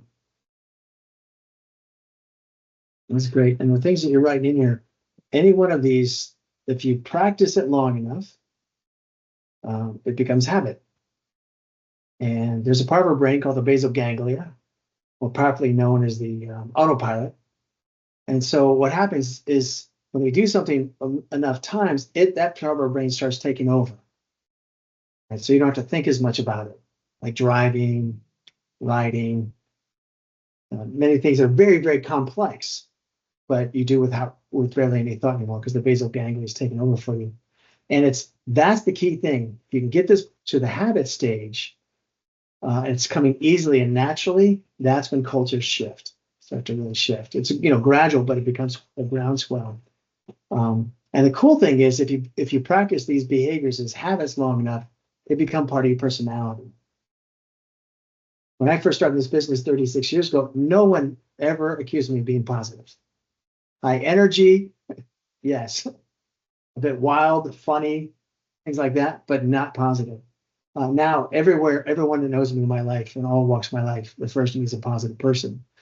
And this took it took me a while to get there. So, but if it's part of your personality long enough, it eventually becomes part of your identity. Now I see that as part of who I am, and I love it. It's like a really fulfilling part of the way I am in my life. So these habits are just really powerful. And the key thing is just pick one or two and practice to their habit. And then another one or two. Not trying to do all of them at once, because then we don't do any of them really well. But any one of these can really make a difference. So as a culture team, there's two major responsibilities. So one is all that stuff on the roadmap, right, which is phenomenal and exciting and fun. The other one is being out there, being the change you want to see in the world. Like being the role models, making the difference. It's like, just in case people are wondering, that was Gandhi's quote. That was not me. I did not come up with that.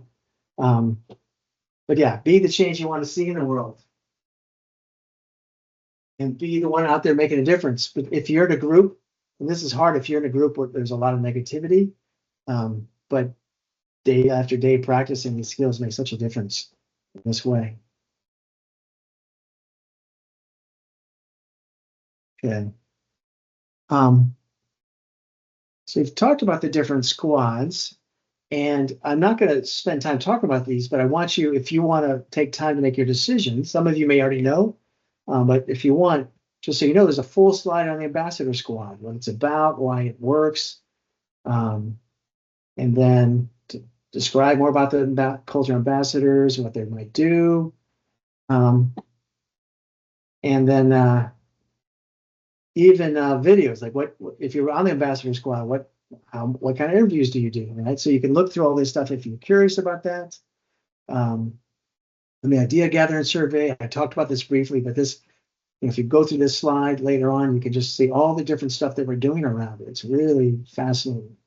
A little more about the squad itself.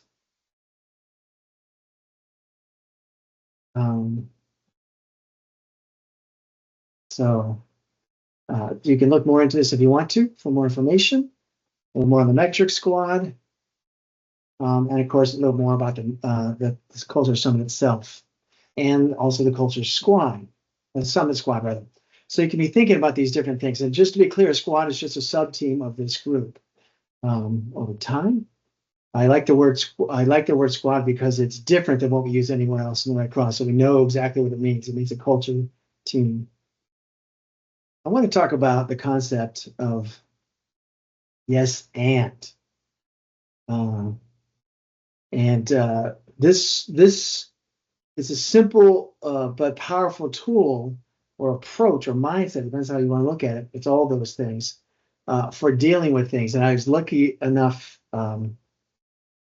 coincidentally, about the same time I started getting into culture work about 25 years ago, I kind of fell into doing improvisational comedy with corporate clientele professionally. And so yes and is the fundamental principle underneath improvisational theater. And my comedy mentor not only trained me to do comedy, but also public speaking. And they created a course called Improvisational Leadership. And it's now, there's thousands of organizations all over the country teaching improv skills like this, or yes and concepts. It's really, really taken off. And it's really about, it's the approach of, it's the mindset of saying, finding something to agree with or affirm, that's a yes first. Then the and is like building on or adapting or redirecting. So rather than saying no right away to something, you're saying yes and to it. It doesn't mean ever saying agreeing something you disagree with. But say, for example, I was first practicing this stuff many years ago, and I had a business partner at the time who was very creative, and his ratio, I would say, his bad ideas were probably about 80% of them just would not work at all. But every once in a while, he'd come with these just brilliant breakthrough ideas. And so I really wanted to keep that flowing. He often didn't think things through thoroughly, but at the same time, those brilliant breakthroughs were worth it. So I was really trying to do yes and with him. So at one point, he and I were working with this company, and we just learned a lot about them, and we had to sign these non-disclosure agreements because what they were doing, the process we were working them with, would change their stock price. And if we told people about it, it would be considered insider trading. So we had to be very careful with it and all this stuff. So I was worried because I know if you break it, you can go to jail, pay fines, all this stuff, like $25,000 fines. So my negativity bias was very active. So anyway, we're doing this program with them. And at one point, they're all spread out and their subgroups are working on these different challenges. And he came over to me and he said, Bob, this is what they're doing here is really amazing. We should tell our other client about this. They could really use this insight. And so my negativity bias wanted me to say, you idiot, we can't do that. We can go to prison for it, right? But I've been practicing yes and. So I was like, hey, I love that creativity. That's the yes. And how could we do it legally? And he looked at me like, oh, good point. And he walked off thinking about it. And I was so proud of myself. I'm like, all right, phew, I don't have to kill his idea. He can go kill his own idea. At least that way he feels comfortable telling it to me. So here's the thing, though. He went away and 5 minutes later came back with a way to do it legally.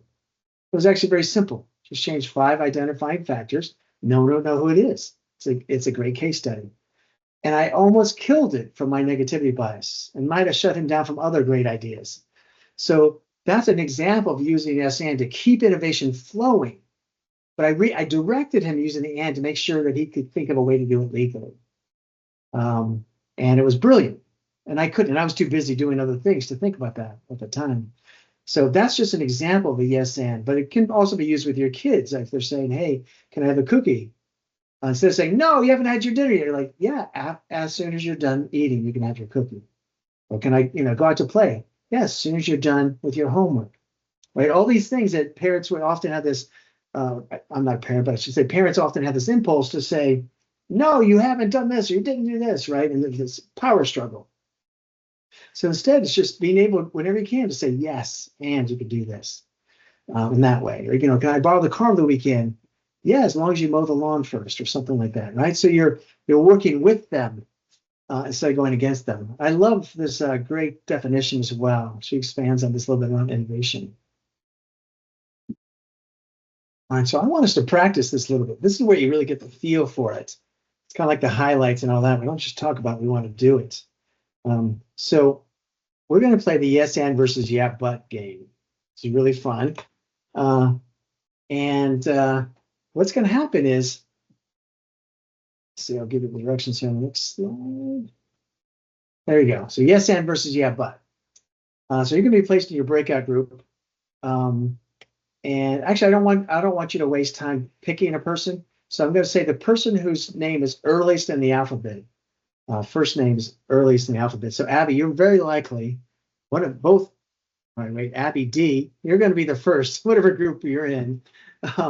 And it's possible that Alea, Abby M, you probably, if you're in different groups, should be the first. And so if you're the first alphabetically, you're going to be the storyteller. And then the next person, in alphabetical order, will be the responder. Everyone else is going to be the observer. So here's what's going to happen. Storytellers, you're going to tell the responder about the best job that you never had for 99 seconds. So, for example, you might be telling a job about having a winery. Like, oh, and here's the thing. You're going to talk about it as if it actually happened. Like, oh, I had this winery and it had a nice overlook, overlook over the Tuscany Valley, and it was really beautiful. And every night we'd sip the best wine in the world. It was just amazing. It's so peaceful. Now, here's the challenge, though. As you're telling about this best job that you never had, responder, you have to yeah, but 3 to 5 times. We don't like to do this because we're nice people, but it gives us a sense of what happens to yeah, but to a good story. And other examples of stories you might be able to talk about. So you could talk about, hey, maybe as crazy as I'm a sun sailor. I go in a special spaceship and fly around the sun using solar rays as for power. Which by there is actually a spaceship that does that. It doesn't go toward the sun, but anyway, you could do that. Or I teach presidents and prime ministers how to negotiate. Or I run a shelter for puppies and kittens, things like that. Whatever it is, but whatever you come up with, just talk about it as if you actually did it, and responder, you have to yeah, but 3 to 5 times. Welcome back. I can tell we stopped a really interesting story there. A bunch of really good stories. Okay, so as much fun as the game is, the purpose, of course, of this for us is to see what happens when the yeah, but occurs. What happens to the energy, to the story? How does it feel to the person who's being yeah, butted? So what were some of your observations? I mean, as a yeah person telling a story, I guess, actually not a yeah butter, but you just keep having to justify yourself to the other person, and it's kind of draining. Yeah, absolutely. What other observations did you? Yeah, go ahead. It's almost like finding the root cause. Well, it's like someone's trying to find the root cause, but that's not what you're trying to do. The storyteller's trying to have fun. It's like you're going to opposite directions. Yeah, kind of being dragged down by it. Which, by the way, when you're going for a root cause problem, but can be helpful. But when someone's trying to create something new or tell a story or celebrate, what a drain. And people notice that the story didn't go where they wanted to. It started getting to your point, Abby, like just justifying instead of actually sharing about your job. Yeah. So we're going to do round 2. So we're going to switch. So this time, the person whose name is last alphabetically, you're going to talk about the best job that you never had. And the person who's next to last alphabetically, you're going to get to yes and at least a few times. This is a lot more fun. So it could be, for example, oh, wow, you worked with all those puppies. Must be just bliss being able to pet puppies all day, Or, hey, can I come by and teach these presidents or prime ministers a little bit about influence, right? Or whatever. But you're going to find something to agree with or affirm or whatever. And then the and can be a build on it with a question or an observation or a thought or something like that. Okay. Any questions?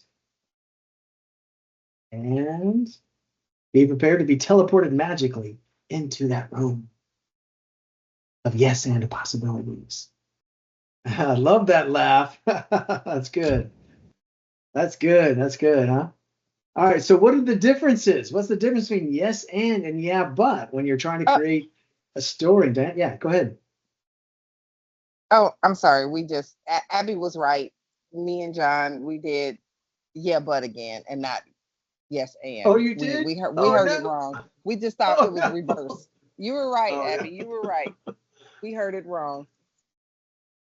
All right. So Well, let's hear from the other groups then. What was the difference? Speaking with Jim, his story was positive. He just wanted to keep telling his story, and we could talk about it all day long. Yeah. Very different energy around it, right? Isn't it? Yeah. Yeah. How did it It feel? allowed the conversation. Oh, sorry. No, go ahead. Go ahead. I was just gonna say it allowed the conversation to kind of go anywhere just because you just kind of keep talking and it's almost like you want to pull more and more out, whereas the yes but kind of felt like we were stuck on the same subject because the person had to like explain themselves and defend their position. Yeah. Yeah. I can see LA agrees with you as well. Yeah. Yeah. So it's a very different energy. Now, there are places where yeah, but is helpful. But most of the time when we're dealing with people, leadership, teams, yes, and is more helpful. Did you notice I use but in a helpful way to describe? So the key thing is to be able to use this. And I want to make sure that sometimes people get overboard with it, where they like want to say yes to everything. That is not helpful. If a child's about to touch a hot stove, saying no is definitely the right thing to do. Right? There's plenty of times, right? Somebody's being egregiously, inappropriate. Just saying, whatever it is. There's definitely areas to say no. Here's the thing I find that I'd say about 85% of the time that I think that I'm tempted to say yeah, but yes, and is better. Now it takes time practicing different areas before you develop this and go into different spaces. But it's just so much more smooth and gracious and respectful. And it doesn't, it avoids the negativity biases trap of jumping first to denial and saying no, or coming across as arrogant or whatever. And one of the big things where yes and is extremely powerful. I clicked on the wrong. Let's try that again. Is yes and for compassion, right? So in this case, yes is the empathy and is the action to help, right? It's very, very powerful. And so with culture enhancement, this is a big part of culture enhancement on the big level, right? We're looking for things to say yes to, what's good out there, how do we amplify, share it, build on it, right? And so it's a huge yes and to the culture. And then in conversation, it's such a powerful way to help guide our brains so that we're answering in a brain-friendly way as much as possible. Not all the time, of course, but many, many times. This is also a time where this is a tool where I've heard even more people coming back and saying it's transformed their families. One guy was saying, me and my 2-year-old, it's like a power struggle every day. And after practicing this thing for a few days, we're now actually laughing together instead of fighting, trying to get her ready for daycare, things like that. So yes, and we're going to practice this multiple times over time.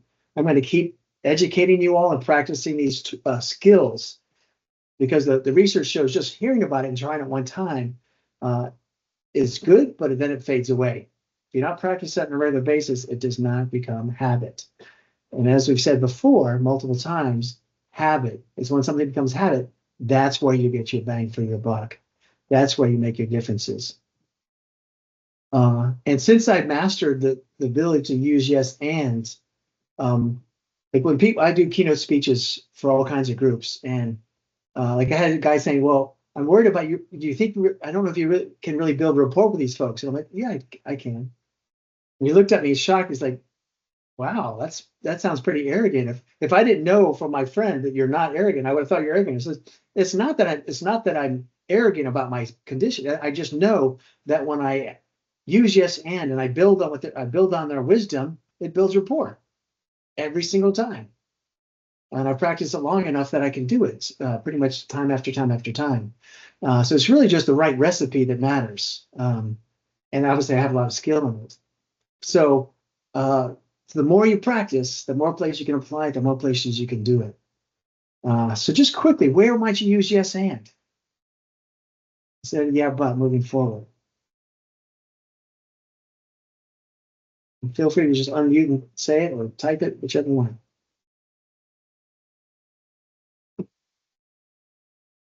I think you can use it anywhere. Anywhere you want to spark a conversation, build rapport, get your name out there. Anywhere. Yeah. You find it that it might be appealing to someone. So, the culture squash, yeah, anywhere. Yeah, absolutely. Yeah. As a matter of fact, the summit, part of the reason why summits are so high energy and so successful is by that point in time we're all trained. We've gotten really good at yes anding with each other in these settings. And it's just such a wonderful experience. And I love cross-functional project teams.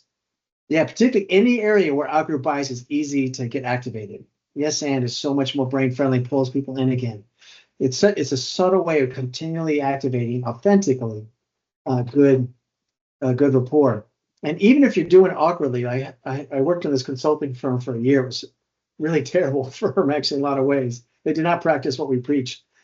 But this one woman, she was so negative almost all the time. She would put me down a lot too, because I was younger than her, a lot younger, and newer to the work. But she went to a yes and training, and so she was practicing it. So we were on this call, which I was dreading, and she was like, well, and I was sharing ideas. She's like, well, yes, that idea could work. And it was, you could tell it was agonizing for her, but it was still so much better than her berating me and telling me I was stupid, right? So even doing yes and awkwardly is so much better than butting somebody. So that's the thing to think about. The way the brain works is that when you start to say yeah, and then you say but, it says everything before the but was BS. And the negativity bias just shuts it away. So the yeah, but really tends to backfire. And it's hard for particularly those of us who are really geeky and like to tell people facts. Yeah, but this is the truth. They're like, yeah, stop it. We don't really care. So yeah, using this can really help socially as well. So folks, it's been a wonderful 5 hours with you. Time flew right by for me. Hopefully you really enjoyed yourself as well. Hope everybody gained a lot. And I'm looking forward to seeing you in 10 days at our first culture meeting. And by that point in time, we hope to see that the squads are formed up and we know who's on what. And like I said before, feel free to reach out if you have questions or challenges or concerns or whatever. But we're going to have a lot of fun together. It's going to be a great process. So that's it.